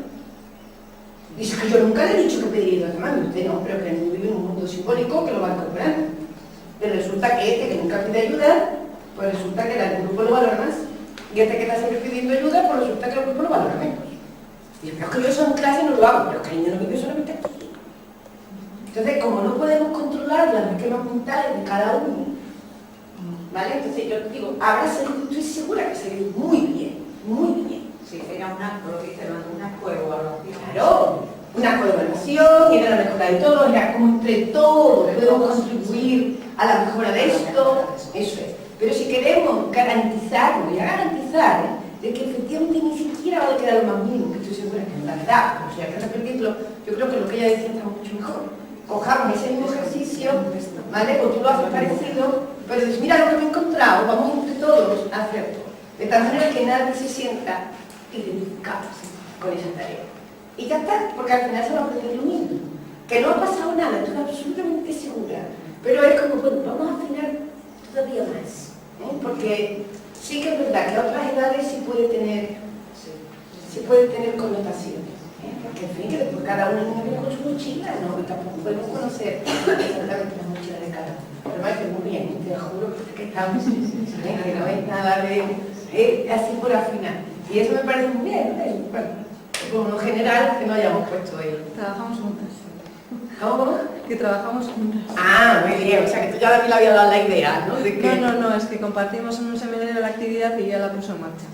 Entonces, como todo tiene una vuelta y es para mejorar, pues ella lo hizo, le salió muy bien la actividad y bueno, ahora se me ha ocurrido en el momento que quizás la manera de no incidir en las atribuciones personales era justo hacerlo a partir de un trabajo que no fuera de ninguna de las clases. Eso es. Es como darle una vuelta más y seguramente cuando lo hagáis así, pero es porque... te doy una vuelta más. Pues Sí, de hecho, lo que dices tú ahora, estoy dando cuenta que de algunos trabajos que salieron fenomenal, en textos diferentes, he sacado copias para guardarlas para otro año, como ejemplo. Sí, como modelo. Y saca también copias de los También de los que vienen a un ensayo, de los que porque así es. ¿Y qué ahora que comentar aquí? ¿Cómo lo podríamos mejorar? ¿Qué faltaría? ¿Qué se podría...? No sé. Sí, porque a todos nos gusta encontrar el papel, ¿o no? O no, cuando te dicen, encuentra los tantos errores, te gusta. Porque te gusta que te lea lo tuyo, eso es lo que no te gusta. Eso lo vamos a decir más. Bueno, y de hecho eso es lo que pasa con esto, ¿no? Cuando la gente dice, pero es que a mí no se me ocurre, porque tengo que decirle, sí. Tú piensas que te ha pasado a ti. Cuando tú cometes un error, nosotros somos muy benévolos con nosotros mismos y eso es sano y saludable. Cuando nosotros cometemos un error, generalmente, ¿qué causa? Y darle ahí 3 vueltas y veréis que somos, por lo menos yo soy así, ¿eh? Soy mala, soy mala, recuerdo una vez que perdimos llaves, no sé si todo el mundo pierde llaves aquí o no. Bueno, pues si la llave la pierde mi hijo, ¿cuál es la causa? Vamos, responsabilidad poquita, ¿eh? Porque es que vamos, la llave hay que guardarla, porque además no se pueden hacer copias, y tú aquí vas despistado y no te... Es que me metí mamá en el bolsillo y la perdí. ¡Hombre! Pues búscate algo, una cuerdecita o no, ¿eh? Para que eso no se pierda. Pero al final, ¿quién es la culpa? ¿Eh? Ah, pues la pierdo yo. Digo, he perdido la llave. Y yo sola que me dice, pero es que es normal, ¿eh? Cuando estás con el estrés, con los perros, no sé qué, pues lógico que la llave se caiga, es que hasta lógico. Pero yo voy bien, ¿eh? Y esto nos pasa cuántas veces. Total que ella dice, perdón, ya nunca más diré estas cosas, y cuando la madre os diga que la culpa buena, tiene que decir, mamá, no, causas internas, no, causas externas. Entonces eso, ¿no? Muchas veces tú misma te das cuenta como... Entonces muchas veces el truco te dice, bueno, si yo lo hubiese hecho mal, ¿qué me hubiese dicho? Y veréis que tenemos miles de excusas para saber que son externas. Pero eso es sano y saludable, ¿eh? Porque si las excusas que nos diéramos nosotros mismos, las causas son internas, estaríamos en una profunda depresión, ¿eh? Estaríamos con miedo de ya no salgo de casa porque si pierdo la llave, porque yo me despisto, porque... Pero claro, cuando tú piensas y al otro no le afecta, lo que yo le he dicho. Entonces cuando veis empezamos a adquirir unas estrategias, eso es, adquirir unas estrategias de cómo abordarlo. Y tener eso, como he dicho antes, estilos mentales más adaptativos, ¿no? Bueno, pues ya, esto ya está fuera, eso se crean las posibilidades del cambio, que se llama, las posibilidades del se puede y las posibilidades de la esperanza, ¿no? Entonces cuando las causas son internas, se crean sin darnos cuenta y cuando no puede ser difícil, ¿no? Ahora, ¿qué hacemos? Todas estas teorías que he explicado no son educativas, son generales. Están en el libro de la educación física, que decimos, ¿eh? Entonces, la teoría de la autodeterminación no se ha hecho pensando en la escuela, sino pensando en el desarrollo humano. Bien. ¿Dónde se aplica? Para que quiera aplicarlo. ¿Y dónde se está aplicando más? Ah, ya se me ha olvidado. Desde luego en el mundo de la educación física. ¿Por qué en el mundo de la educación física? Pues yo supongo que es porque se ha llevado en primer lugar a lo que es el deporte de alto rendimiento. En el deporte de alto rendimiento hay un problema con conseguir el desarrollo óptimo de estos atletas o de estos deportistas. Y entonces pues se ha llevado a todos los ámbitos del alto rendimiento. Supongo que también habrá más dinero, supongo que habrá, en fin, desde el fútbol con toda seguridad, ¿quién más no se ha llevado? Bueno, vamos a quedarnos ahí porque no en todos, si habláis además el término coaching, ¿nos suena?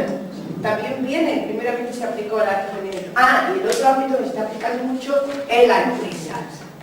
¿Cómo consigo yo que la persona rinda más?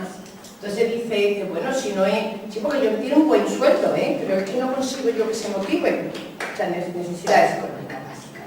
Entonces que se sienta bien, que las empresas crean mejores contextos, que el trabajador se sienta más partícipe, tenga cierta autonomía, ¿no? Cuando dicen, pues mira, le damos a las personas a elegir que hagan un 20% de la jornada laboral que puedan hacer en su casa, por ejemplo, en lugar de hacerlo todo en el puesto de trabajo. Pues eso sepa que las personas trabajan mucho más. ¿Por qué? Porque claro, tienen autonomía. Entonces, en el ámbito deportivo y en el ámbito del business, ¿no? De la empresa, y en la educación, pues vámonos a ello. Entonces, en la educación tenemos que meternos.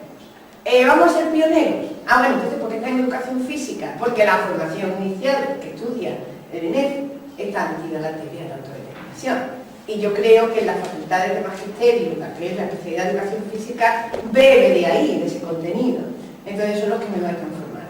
Y de hecho, se observa en la escuela, se observa cómo en la educación física ha habido un cambio enorme, ¿no? En los últimos 50 años, en los últimos 40 años, yo diría que la disciplina que más ha cambiado. Bueno, que ha pasado de ser llevada a cabo por los militares, profesores fueron militares, en general casi todos tenían ascendencia militar, profesores que teníamos, a ser grandes expertos del desarrollo. Y ahí es donde hemos pasado, y todo el mundo tiene que saltar el potro a la vez, ¿recordáis? Hay 5 actividades en un patio que cada uno puede elegir aquella que está de acuerdo con sus posibilidades. ¿Por qué? Porque te dicen, no, que lo que yo quiero es que hagan algo de deporte. No tienen por qué ser los mejores, que tienen que estar motivados. Y no voy a potenciar el fracaso, porque eso les va a ir muy bien. Y es cuando te dicen, me duele la barriga el día de educación física, te va a doler, duele el alma, ¿no? Si te imponen tareas que no pueden hacer.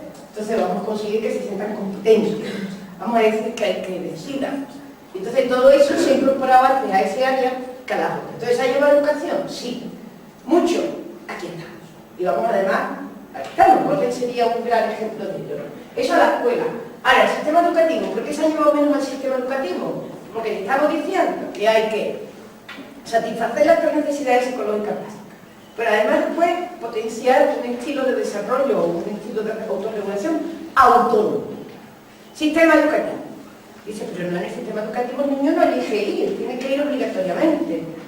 Dice, entonces no puede. Ya tenemos un sistema que nos refuerza la autonomía por su propia definición. Entonces ya de entrada empezamos mal.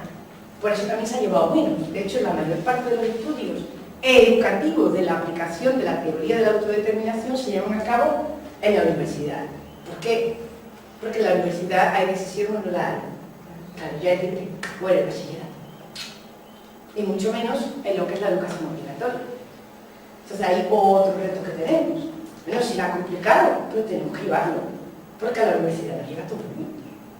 Pero sí que el 100% de los niños y niñas pasan por el sistema obligatorio. Entonces, y además, otro tema es que, aunque diga que sí, el sistema educativo que está interesado en la mejora del desarrollo humano, es verdad. No es verdad. ¿Cuál es su interés real? Los resultados académicos. Y además es que es verdad, en el paso tenemos las evaluaciones, que tenemos el PISA, que tenemos... Y también está recogido en la ley, no sé si sí, ¿no? Porque tienen que adquirir no sé cuántos contenidos, competencias, que son contenidos curriculares y claro, ¿qué ocurre? Pues se encuentran con un problema. Y siempre que los niños no están motivados. Pues claro, si es que esto es blanco y no botella. Es obligatorio ir, te centras en los resultados, para cómo no ocurre sus necesidades psicológicas básicas, pues ¿cómo van a estar motivados? O sea, algunos sí, dicen que algunos van solos, pero no podemos garantizar que la mayoría lo tenga. Entonces es un reto. Y aquí es donde ya decimos, pues vamos a abordar el reto, ¿no? Y aquí ya hay la transparencia que más veces os he explicado, porque bueno, vamos a llevar entonces esto ahora al ámbito educativo, ¿no? Y vamos a centrarnos en la automación. Y ya está, y aquí siempre creo que ya más de 2 años que yo, ¿no? Que es cómo se ha llevado durante todo el tiempo del hombre robot, se ha intentado motivar a la alumna con premios y con castigos. ¿Qué se ha conseguido? Pues mirad, pues se ha conseguido que gente como yo, y como casi todos los que estáis aquí, hayamos estado altamente motivados por los estudios, porque yo lo estaba, yo no estaría aquí. ¿Vosotros no estabais en la escuela? ¿No hacíais todas las tareas? ¿No estudiabais para los exámenes? ¿O no? Y yo estudiaba y yo trabajaba. Claro, porque a mí me premiaban. Yo, esto se funciona. ¿Cómo que funciona? ¿Cuánta gente he dejado detrás? Y no solamente he dejado detrás, sin motivación, sino además con esquemas mentales de que yo no valgo, soy un fracasado, etc. Funciona para segregar la sociedad, para eso funciona, pero no funciona para la mejora del desarrollo humano. Ni mi motivación escolar, por los premios que me daban, a mí me ayudaron a aprender más. Yo era experta para sacar 9 y 10 en los exámenes, claro que era experta en eso, pero pues yo no sabía tanto, ¿vosotros así? Que después me ponía a jugar el trivio y yo decía, oye, ¿cómo llegas aquí? Si yo no sé nada. Claro, sí, yo no sé. Tú aprendes a jugar dentro del sistema, pero tú no aprendes lo que el sistema te está diciendo que tú tienes que aprender, porque es falso. Porque el sistema tampoco sabía si yo sabía enterado bien de las integrales o no, sino si tú hacías bien el problema de integrales, o no. ¿Lo ha hecho bien? Sí. Y tú me ves. ¿Tú te entiendes de las integrales? No. Ah, no te importa. Entonces tú dices, ¿ha funcionado? Pues, ni con los premiados ha funcionado. No digamos nada con lo que fueron castigados. Y además estuvieron el paradigma popular. Ya está. Entonces ahí es donde ya sabéis que decimos castigo nunca, pero como ya sé que no lo hacéis, no hace falta decirlo más. El castigo lleva asociado emociones negativas, esquemas mentales absolutamente atribuidos a causas internas de que esto prácticamente se puede modificar. Y los premios tampoco funcionan. Así que contigo funcionaron, que no funcionaron, que a mí si no me llegara el premio yo estaría mejor. Y lo que yo hubiese aprendido de verdad, si hubiésemos tenido un buen sistema educativo. Bueno, yo no tiro tan malo, ¿eh? El sistema educativo de secundaria fue muy bueno, pero el malo fue el primaria. Ese sí fue malo, especialmente con las monjas, que estaban en un colegio que era muy autoritario, mucho castigo, mucho control, ¿no? Ahí sí que es verdad que creo que ahí se hicieron cosas regulares, ¿no? Bueno, ¿y por qué los premios no? Hay los que han sido más críticos con los premios han sido Deci y Raya, con la teoría de la motivación. Han sido críticos y siguen siendo críticos. Han levantado debates y debates porque ellos dicen que los premios tampoco. ¿Pero cómo que no? Ni el premio, ni el premio. ¿Por qué? Porque el premio sigue reforzando lo que son estilos de vida controlados. Al final tú vas a hacer las cosas no por ti mismo, sino porque lo que estás buscando es el premio. Y todos conocéis el caso de un niño o niña que suele sacar buenas notas, le saca un notable, ¿o no conocéis el caso? Entera. Claro, eso no es sano. Eso es bueno para la escuela, pero será bueno para el que eso no es sano. Porque esa niña lo que va es buscando un premio. Está teniendo un estilo de vida controlado, está teniendo un estilo de vida dentro del hombre robot. No está desarrollando ni creyendo en sus propias capacidades. Pero claro, la escuela está basada en el premio y el castigo. Sobre todo en el premio, el castigo le podemos quitar, pero el premio para las notas. Entonces, ¿qué hacemos? Eso es. Vamos a intentar que haya pocas notas, vamos a intentar que no sea competitivo, vamos a intentar no comparar, no hacer evaluaciones externas, es decir, vamos a poner las notas chiquititas. ¿Y qué vamos a valorar? Pues yo qué sé, el esfuerzo, el interés. Vamos a valorar que nos premiamos. Vamos a ofrecernos como modelo, vamos a animar, vamos a ayudar, pero no premiar. Porque eso es lo que quiere el antiguo paradigma. Y ahora lo que queremos son personas críticas, autónomas, seguras, que deciden. Entonces, ¿cómo hacerlo? Pues no lo sé. O sea, que yo ya no sé cómo hacerlo, pero sí, la actitud puede, vamos a quitarle importancia. Totalmente después de muchísimo debate. Este ha sido un debate largo, ¿eh? Ya de Silva yo dije, bueno, un poquito. Que el premio, un poquito, ¿eh? Cuando estamos iniciando algo nuevo, si estamos, yo qué sé, en educación física o en cualquier tarea nueva, pues quizás haya que dar un poquito de incentivo, ¿no? Al principio, como para instaurar ese comportamiento o esa habilidad. Pero ya, no hace falta más, porque sería volver a estrategias que no son las mejores. Hay mucho más de todo, pero no son las mejores, ¿no? Y poco más, ¿no? Y ahí no sé, creo que este ejemplo ya os lo conté, ¿no? Cuando muchas veces te encuentras en el aula, ¿no? El listado de los niños y las estrellitas que han conseguido, ¿no? O los puntitos que han conseguido, o las caritas felices, esto suena, ¿no? Y dice, mira qué bonito, que cada niño se autorregula, porque ve cómo va. Y claro, ahí vamos bien, ya se autorregulará muy bien, pero este pobre que va a tener una carita y triste, que tiene una autorregulación de comprar productos del supermercado que no va a lograr esto. Ah, entonces, ¿qué hacemos? O lo quitan, y la autorregulación interna, o sea, interna, privada, o la familia que tiene carita feliz, todo el mundo, para que la autorregulación sea positiva. Porque si no estamos cayendo otra vez en crear esquemas diferentes. Pero claro, es que no, es justo porque es que está hecho todas las tareas todos los días, se merece sus 10 caritas, porque esta no hace nada, con ella pone una. ¿Cuál era el objetivo? Hacer tareas en lugar. Si yo no pongo ninguna carita, tu hermanito no se contenta de hacer las tareas, tú cada vez vienes queriendo hacer menos. Pues le pongo sus 10 caritas Y a la otra también. Eso si la otra no ha hecho nada.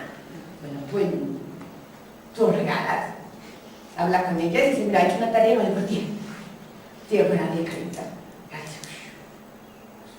Eso puede hacer, ¿no? Eso es injusto. No estoy tratando a todo el mundo igual. Ah, la justicia es tratar a todo el mundo igual. Cuando queremos sacar lo mejor de cada uno, hay que tratar a cada uno como cada uno se merece y lo necesita.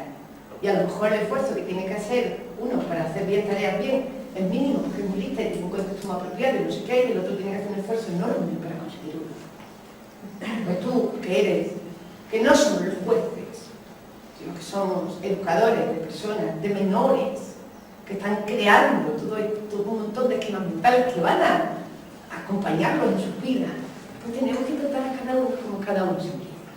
Ellos han tenido que poner sus 10 caritas. Y si es que los otros se van a enterar, bueno, si que se enteren, si no se lo digo en privado, y les dejo un ejercicio tan difícil que vale cosa.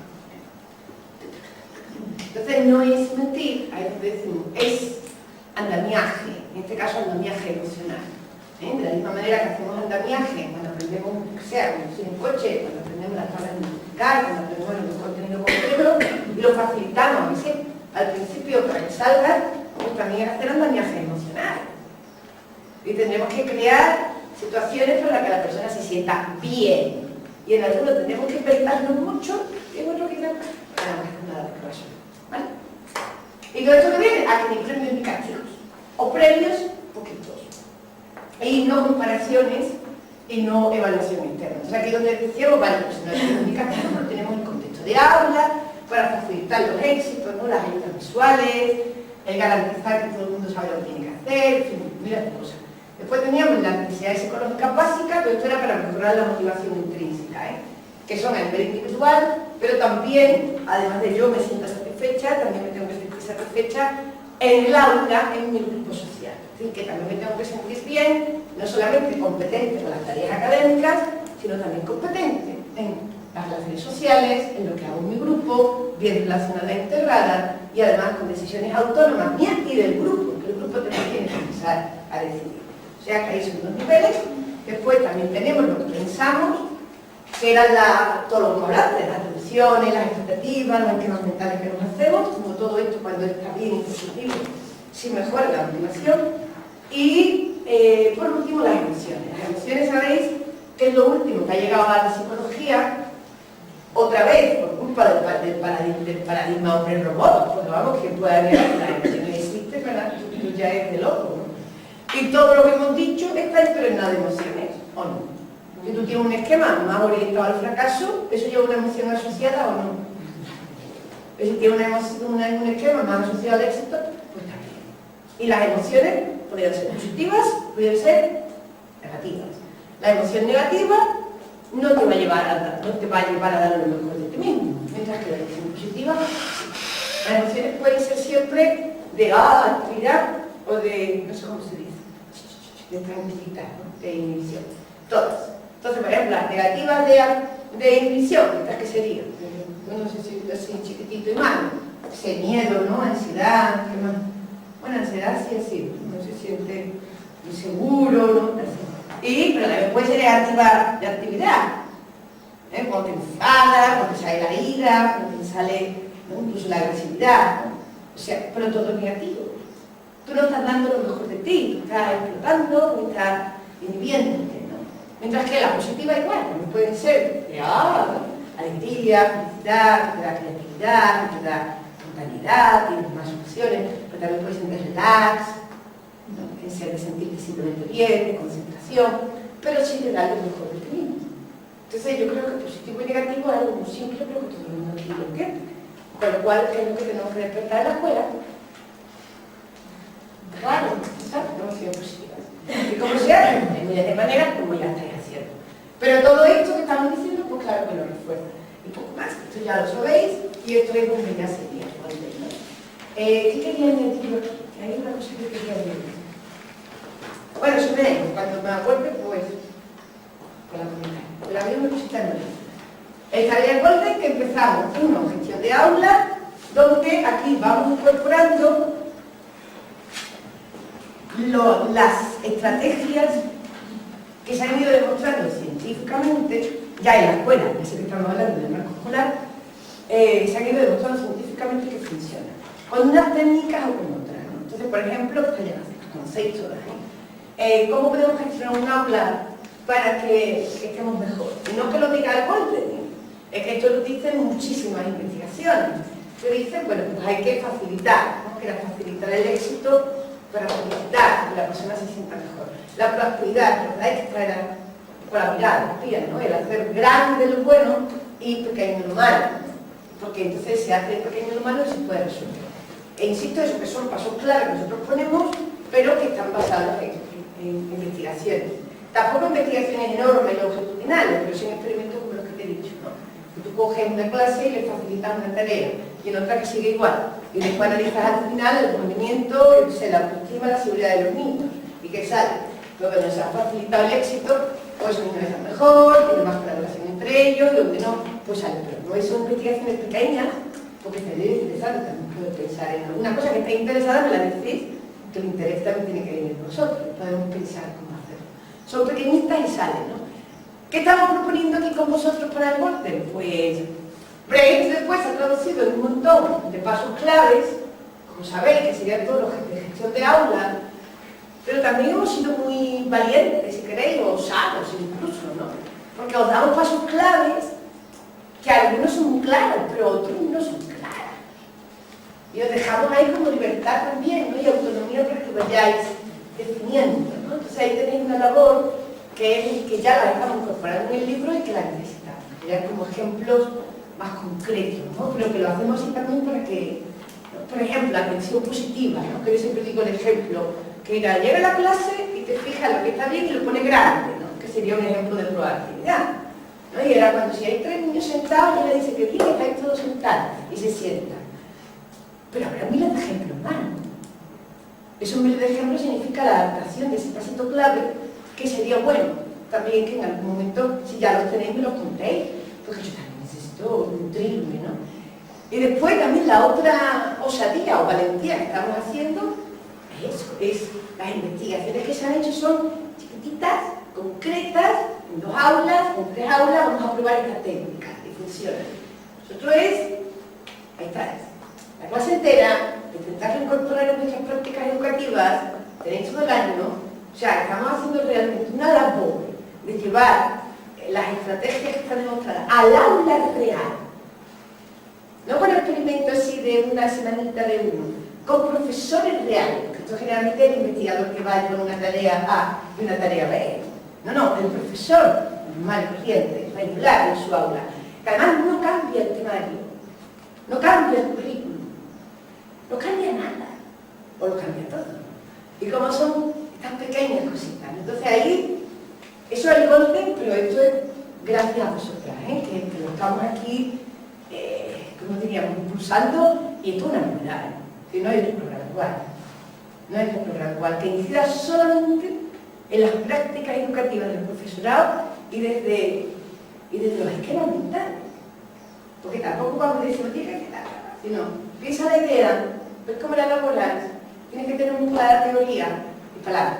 Y en ese palabra la canción no sabe mejor, ¿no? Que esto que pensar, pero esa sería cosa que yo misma estoy aprendiendo, viendo lo que hay. Bueno, ese sería uno, que lo sabéis, el área 2, construyendo relaciones, que es lo que trabajamos la relacionalidad con nosotros, el vínculo, ¿no? Que el niño se tiene que sentir seguro con nosotros, que significa, ojalá, ¿no? Con todos y cada uno de los profesores que entren en el aula, ese vínculo de apego que hacía falta para... ¿Recordáis el bonito? Se agarraba la tabla del tiempo. Clima social, que es más o menos lo mismo. Vamos a mejorar las relaciones, pero a nivel de grupo. Necesitamos vínculo con el grupo, que se vea lo mejor de nosotros, lo peor, que me sienta útil, competente, pero dentro del grupo, relaciones sociales, ¿no? Después teníamos lo que pensamos, que es lo que donde más trabajamos, es el aprendizaje avanzado, ¿no? Que sobre todo las técnicas que incorpora vienen sobre todo del desarrollo de la competencia, que cuando decíamos el bolígrafo verde, la evaluación privada, ¿qué más? Que el niño elija, que tiene competencia. Ahí hay tanto ya hecho, que es lo que más se ha trabajado, buscando la mejora del rendimiento académico. Hay tanto hecho, pero que otra vez seguimos siendo innovadores, ¿no? Por ejemplo, la elección, que por ahí era el primer paso, que el niño tiene que poder elegir, ¿recordáis, no? Que los niños elijan algo, ¿no? La elección es una línea de investigación sola, completa. Ahí lo encontraréis, pero todas las investigaciones se han hecho así, se han hecho tipo experimentos. ¿Eh? Tú pones una tarea y tú la tienes que hacer, y tú pones una tarea y tú puedes elegir 3 cosas. Entonces te pasan los cuestionarios, a ver qué te has sentido satisfecha, veo los resultados, resulta que ¿quién lo hace mejor? ¿Quién puede elegir? ¿Quién se siente mejor? ¿Quién puede elegir? Pero el llevar un aula, decirle al profesorado, tenéis libertad absoluta para llevar a cabo la lección, pero intentar implementarla. Eso es un ejercicio, eso que yo no sé si valentía o osadía, pero aquí lo hemos lanzado y lo estoy haciendo, ¿no? Y entonces pues también nos gustaría recoger ejemplos concretos. No sé si os conté, ¿no? El otro día estábamos en un centro y me dijo una profesora, claro, yo como hace que los niños elijan, eso es muy complicado y me hace tener que cambiar el programa, el libro de texto, no sé qué. Y otra inmediatamente le contestó, ¿no? Le dijo, pues los niños están eligiendo. Y yo no he visto los niños terminan la tarea rapidísimamente, ¿no? Dice, yo les digo, la tarea hay que hacerla, la misma. Bueno, yo no voy a cambiar ahora el libro ni nada, que estamos que no. Ahora, y elegir con quién hacerla. Dice, el hecho de que se levantan, que eligen hacerla con un amigo o con 2, dice, lo que antes era venga, venga, venga, ahora las tareas se hacen, ¿no? ¿Eso es elección? Sí, claro que eso es elección. Pero imaginaros que ahora te dice otro, no, yo que cambie el aula, ¿no? Y tú sé, yo sé, una actividad que se puede hacer con distintas estrategias de aprendizaje o con grupos cooperativos que se elige de otra manera, también es elección. Entonces, necesitamos ejemplos y yo creo que todo suma. Porque tampoco le podemos pedir a una persona que lleve una clase más tradicional, pero cambie todo de pronto. Vamos a empezar por algo. O sea, otra vez, estas son cosas del orden que no busca tampoco la perfección, sino busca cómo traducir y transferir lo que se sabe ya de la motivación, que se sabe tanto, a la escuela. Y a la escuela obligatoria. ¿Cómo? Gracias al profesorado, que es el que tiene toda la fuerza, todas las estrategias para poderlo, ¿no? Todas las posibilidades para poderlo llevar a cabo, ¿no? Y esa sería la gran novedad, ¿no? Esa transferencia. ¿Cómo sale? Bueno, ¿verdad? Unas veces sale mejor, otras veces sale peor, habrá que darle más vuelta, podemos introducir más casos clave, podemos añadir más ejemplos, pero la historia es animar que esto se vaya interiorizando, porque funciona. Y no funciona porque lo diga yo, sino que se ha demostrado que funciona, pero tenemos que hacer ese ejercicio especial de llevarlo al aula y con los niños normales y corrientes, ¿no? Con los niños discapacitados también se ha hecho más. Y ya por último la emoción, que sabéis que la trabajamos con el principio Golden, que no me acuerdo, ¿no? Que era las emociones positivas, el efecto audiencia y tal, y la familia. Con la familia, ¿qué problema tenemos? Bueno, ninguno, no tenemos ningún problema, sino que las familias, como veis, las trabajamos en el Golden, pero poco. ¿Por qué poco? No porque no sea importante, sino porque, bueno, habría de desarrollar un Golden para la familia. Pero yo me dedico a familia. Los investigadores somos así, somos muy particulares. ¿Por qué te dedicáis a esto? Demasiado usada soy yo que voy desde infantil hasta secundaria. Eso ya es, wow, tendría que estar a una edad, 13 años, no me voy a ahí. Entonces yo ahí no me puedo callar. Pero familia no es mi área, entonces eso significaría otro Golden entero. Entonces, ¿qué hacemos con la familia? Vamos a trabajar a nivel emocional, realmente. Vamos a conseguir que la familia comparta la mirada. Ya. Pero ese ya es mucho. Porque como decíamos, cuando al niño le llega la traducción de un sitio y le llega la del otro y es igual, eso se interioriza rápidamente. Si yo llego de la escuela, lo que entiende se trae las cosas, yo llego a mi casa y me dice lo mismo, o no, tú ya ahí, eso entra. Entonces eso es lo que queremos. Y en el caso de que no, como en el caso que nos contaste, Maite, tan triste, ¿no? Sí que la escuela lo pinta en positivo, pero la familia lo pinta en negativo. Bueno, pues en ese caso, más vale tener uno negativo que ninguno.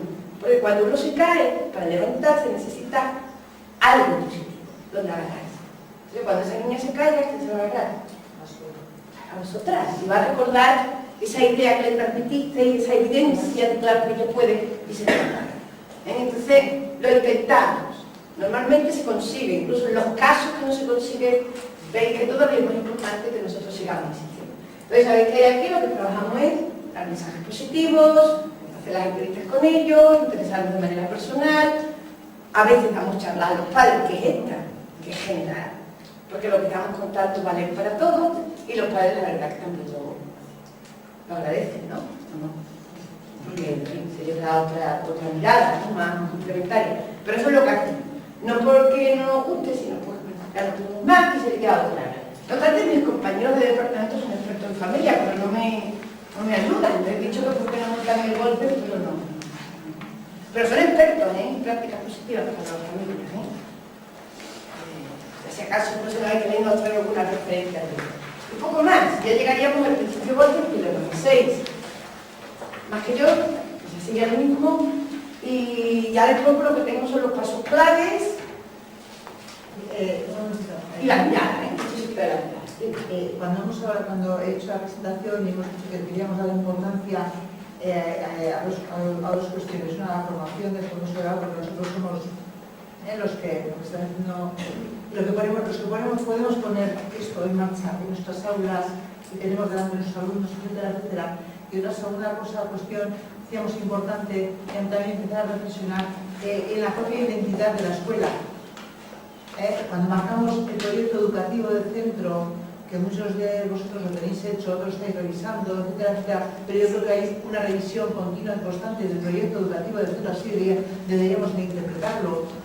Cuando ya en un centro educativo, esto ya a nivel de profesorado, no a nivel de perfección, porque como ha dicho María José, o sea, siempre es un camino que nosotros estamos intentando, pero le ponemos una intencionalidad. El principio golpe, los principios golpes fundamentales, intentamos aplicarlos como comunidad educativa, tendríamos que pensar también que tendría que estar reflejado en el proyecto educativo del centro, porque eso sí tiene ya un efecto positivo para nosotros, porque lo reconocemos, lo escribimos, lo hacemos público a las familias y además cualquier persona profesional que se incorpore a ese centro sabe que ese centro tiene esta línea de trabajo.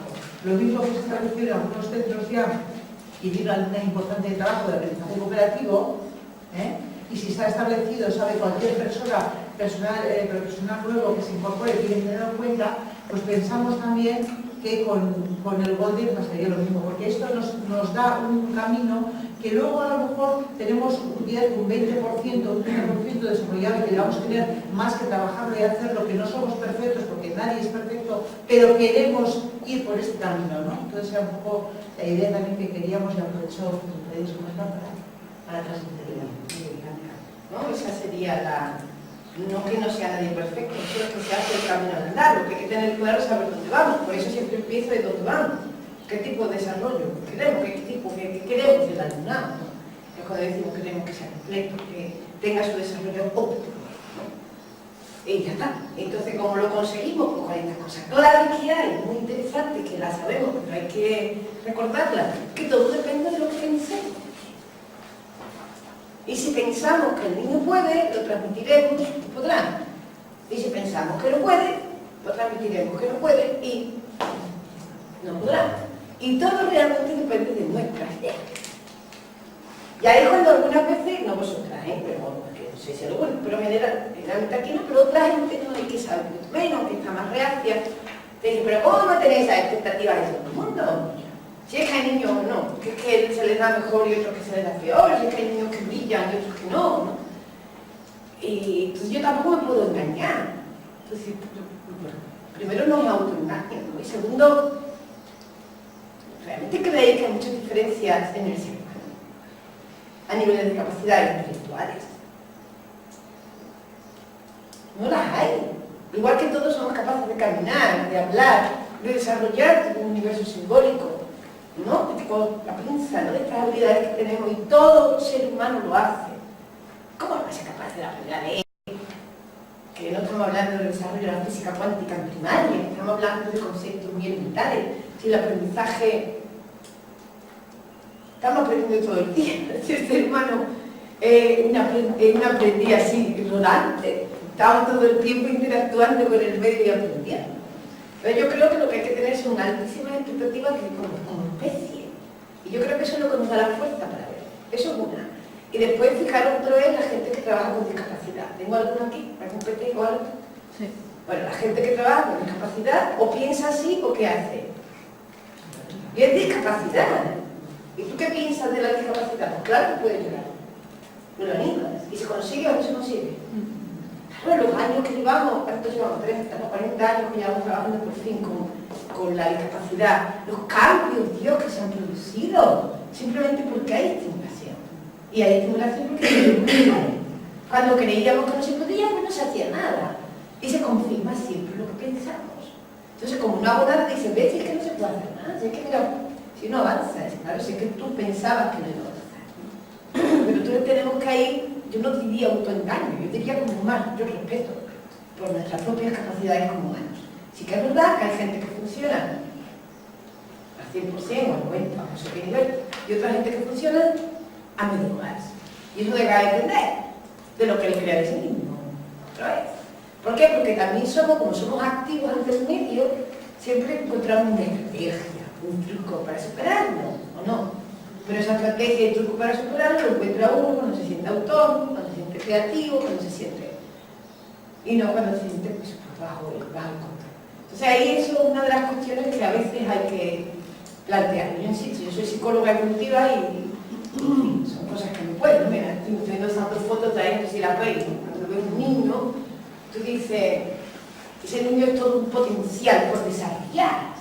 Y me da igual que sea blanco, amarillo, que sea pobre, que sea rico. Y cuando uno ve un niño, ve un potencial enorme igual en cada bebé que ve, ¿o no? Pues yo sigo viendo así. O sea, yo veo así de 10 años, de 15 años. Sigo viendo el mismo potencial. Lo que sí ve que te va haciendo chiquitito, que el otro va mejor, ¿no? Y cuanto más tú te lo creas, más lejos llegarás.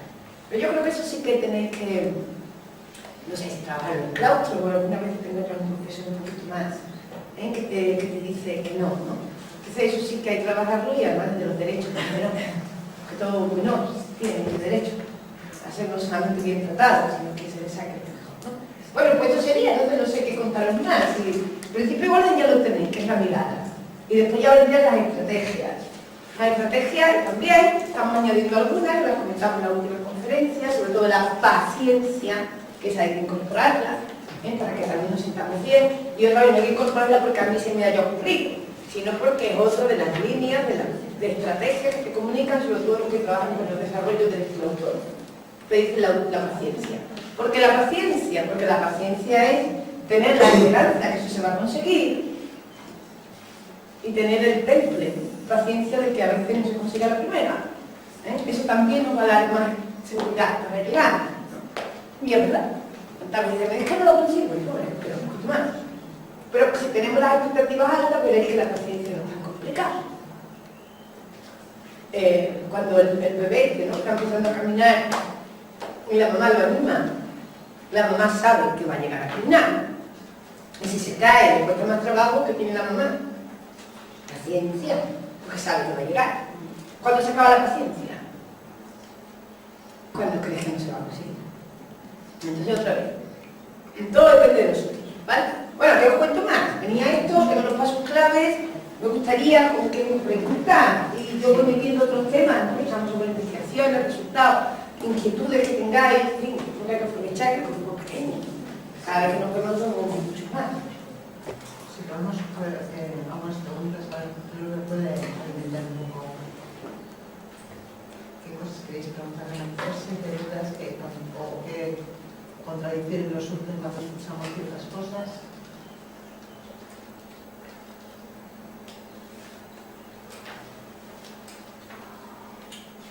Ojalá. No, ya saldrán más preguntas. A mí me gustaría insistir y preguntarte por eso un poco, a ver si la importancia de insistir en esto que voy a comentar es en que muchas de estas cosas que escuchamos llevamos una serie de años que nos han ido llegando como parcialmente, ¿no? Vamos a una formación, un curso en autoestima, recibíamos una serie de cosas, ¿no? Y luego íbamos a otro curso, pues, en cuestiones de rendimiento, y recibíamos otros. En el Golden hemos intentado coger un poco, recoger esto, ¿no? Pero a nivel de profesional pensamos, bueno, yo sí, muchas de estas cosas yo ya las intento, ¿no? Ya las aplico, ya los hago, ya lo hago. Yo intento una serie de cosas, ¿no? pero a nivel general, que no tiene el aula y lo intento un poco a nivel general, ¿no? Hacer un poco valoraciones positivas, tal, cuando es una evaluación, algo para cambiar o mejorar y tal, lo hago a nivel privado. Y mi pregunta es, el Golden, aparte de esto que yo como profesional intento en el aula, ¿qué es lo que me pide para dar a cada uno eso que necesita para este desarrollo óptimo que conseguir? ¿Qué es lo que me da para conseguir Sí. cada proceso? Sí. Yo qué sé, o sea, ahí tenemos... Déjame terminar esto. Ahí también tenemos, porque el Golden surgió y la verdad que yo soy la única que está haciendo investigaciones serias, que se aplican más sitios, ¿verdad? Pero investigaciones serias hay que hacer más, ¿eh? Entonces hay muchas preguntas que nos tenemos que hacer. Cada pregunta que tengáis, insisto, es un reto y es algo que a mí y al equipo nos estimula para plantearlo, ¿no? Entonces, hay mucha gente que dice, no, yo lo aplico de manera general, ¿o no? Yo ya eso lo tengo más o menos, yo ya lo hago de manera general. Entonces, sí, pero nosotros insistíamos en el 2008 y insistimos ahora en que los niños hay que cogerlos de 5 en 5. La primera estrategia que vimos es que era adecuado, porque al tú hacerlo de 5 en 5, tú sistematizabas y al mismo tiempo tú ibas como interiorizando estas estrategias y haciéndote las propias. Y eso es verdad, es como una estrategia que nos ayuda. Pero al mismo tiempo, al hacerlo de 5 en 5, sí estás cubriendo las necesidades individuales de todos. Entonces, incluso aunque nos creamos, y esto no lo tengo que poner en marcha yo como profesora, que aunque nos creamos que ya las tengo incorporadas, y solamente las voy a utilizar en caso de problemas, lo que yo suelo hacer ya, no tengo un problema, me digo, espérate, tengo esto, También sería interesante hacerlo más sistemáticamente siempre de 5 en 5. Porque entonces vas a cubrir las necesidades de todos, porque sabes que cuando lo hacemos así, ves cosas que si no te sientas porque te toca ese niño en la lista, no las ves. ¿Sí o no? ¿Llevo razón? ¿Muñeco? ¿Hola? Entonces, como tenemos una manera de sistematizarlo, es aplicarlo de 5 en 5. Ahora, esto surge muchas preguntas. Porque ahora dice, bueno, en primaria es de 5 en 5. Dale, ¿cuánto tiempo tengo que estar con cada 5? Ah, pues no sé. Pues vaya instrucciones, pues es verdad, no lo sé.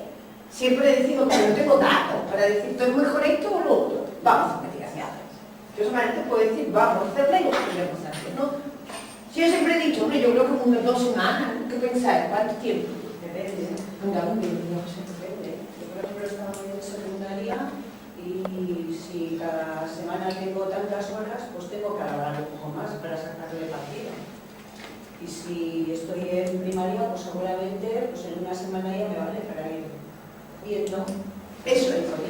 Entonces, exactamente, yo intuitivamente pienso igual que tú. Mira, en primaria yo creo que hace falta menos tiempo porque están muchas más horas.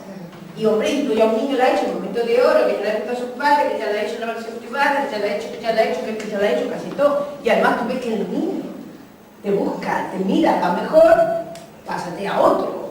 O sea, a mí digo, yo no quiero ser estricta, pero la verdad que la gente hace preguntas. Entonces, cuando tú veas que está mejorando, rota, ¿no? En secundaria.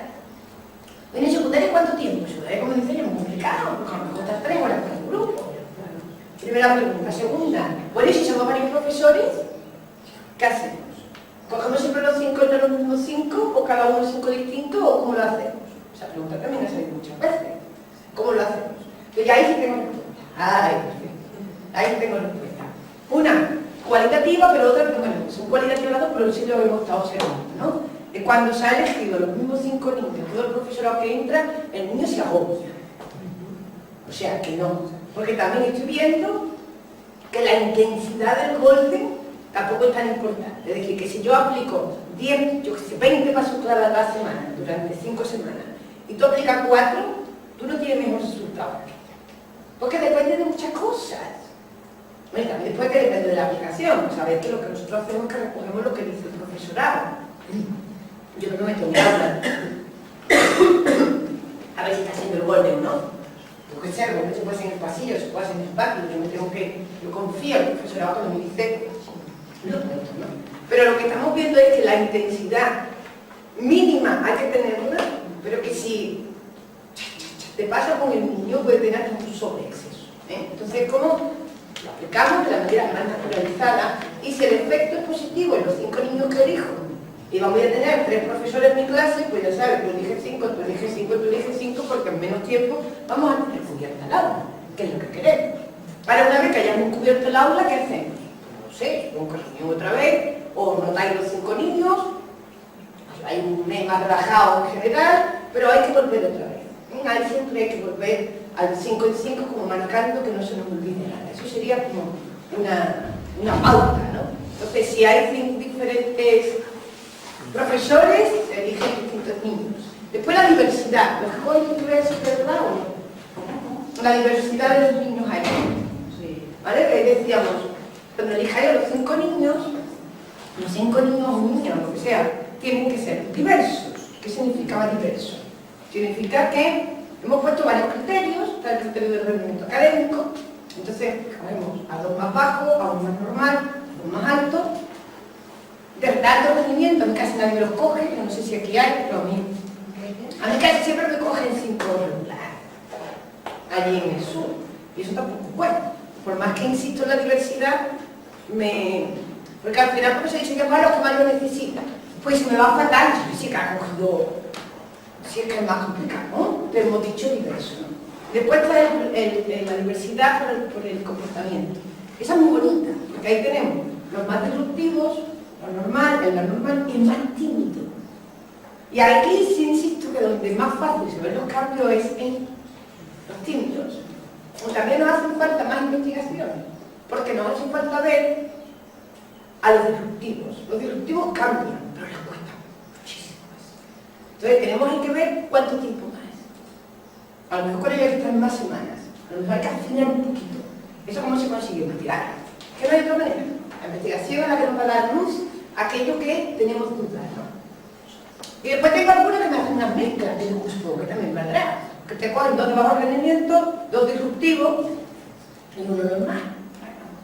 Digo yo que también vale, que sea diverso, o sea que ya aquí damos mucha libertad al profesorado para que lo haga y queremos que la clave de diversidad es importante. Pero yo creo que la clave, bueno, ya está, va a ir metiendo y también lo mismo. Se pueden ir haciendo análisis después de qué manera es más eficaz, ¿no? O que incluso qué grupos son más eficaces. ¿Qué cambia en los niños y en las niñas? Las últimas investigaciones que ya sé que tenemos de Noruega, Polonia, de aquí de Andalucía, ¿mejoran los 5 niños elegidos? ¿Vale? ¿Qué evaluamos? Estamos evaluando las necesidades psicológicas básicas. Hay 10 semanas que no son 10, porque hay una semana de vacaciones, una semana que el profesor dijo que estaba de evaluación, no sé cuánto es que suelen ser entre 7 y 9 semanas, ¿vale? De golpe en secundaria. De tal manera que el profesor cada semana me rellena una hojita, la hojita de la agenda, diciendo los pasos claves que ha puesto en marcha con esos 5 niños, porque es una investigación y no podemos meter más, con esos 5 niños. Entonces esos 5 niños se evalúan antes y después, y el profesorado va marcando. De tal manera que yo al final tengo eso, tengo todos los datos. Entonces, ¿en qué mejoran esos 5 niños? Hemos medido las necesidades psicológicas básicas y se observa una gran mejora, grave, punto 3.8, que eso significa efecto moderado altito. Punto 3.8, efecto moderado altito en la competencia, como necesidad psicológica básica. Lógica, ¿por qué? Porque con lo que más trabajamos de la competencia es que lo has hecho, la elección, el boliverde, que todo eso era de aprendizaje ajustado. Entonces es razonable que esas son las técnicas que dicen que se mejora la competencia y la motivación, la afectancia, ¿no? Que decíamos, lógico. Después mejora la autoestima, también. Mucho, no, este era punto 28, porque era que efecto moderado y bajito. ¿Por qué? Porque son 7 o 8 semanas.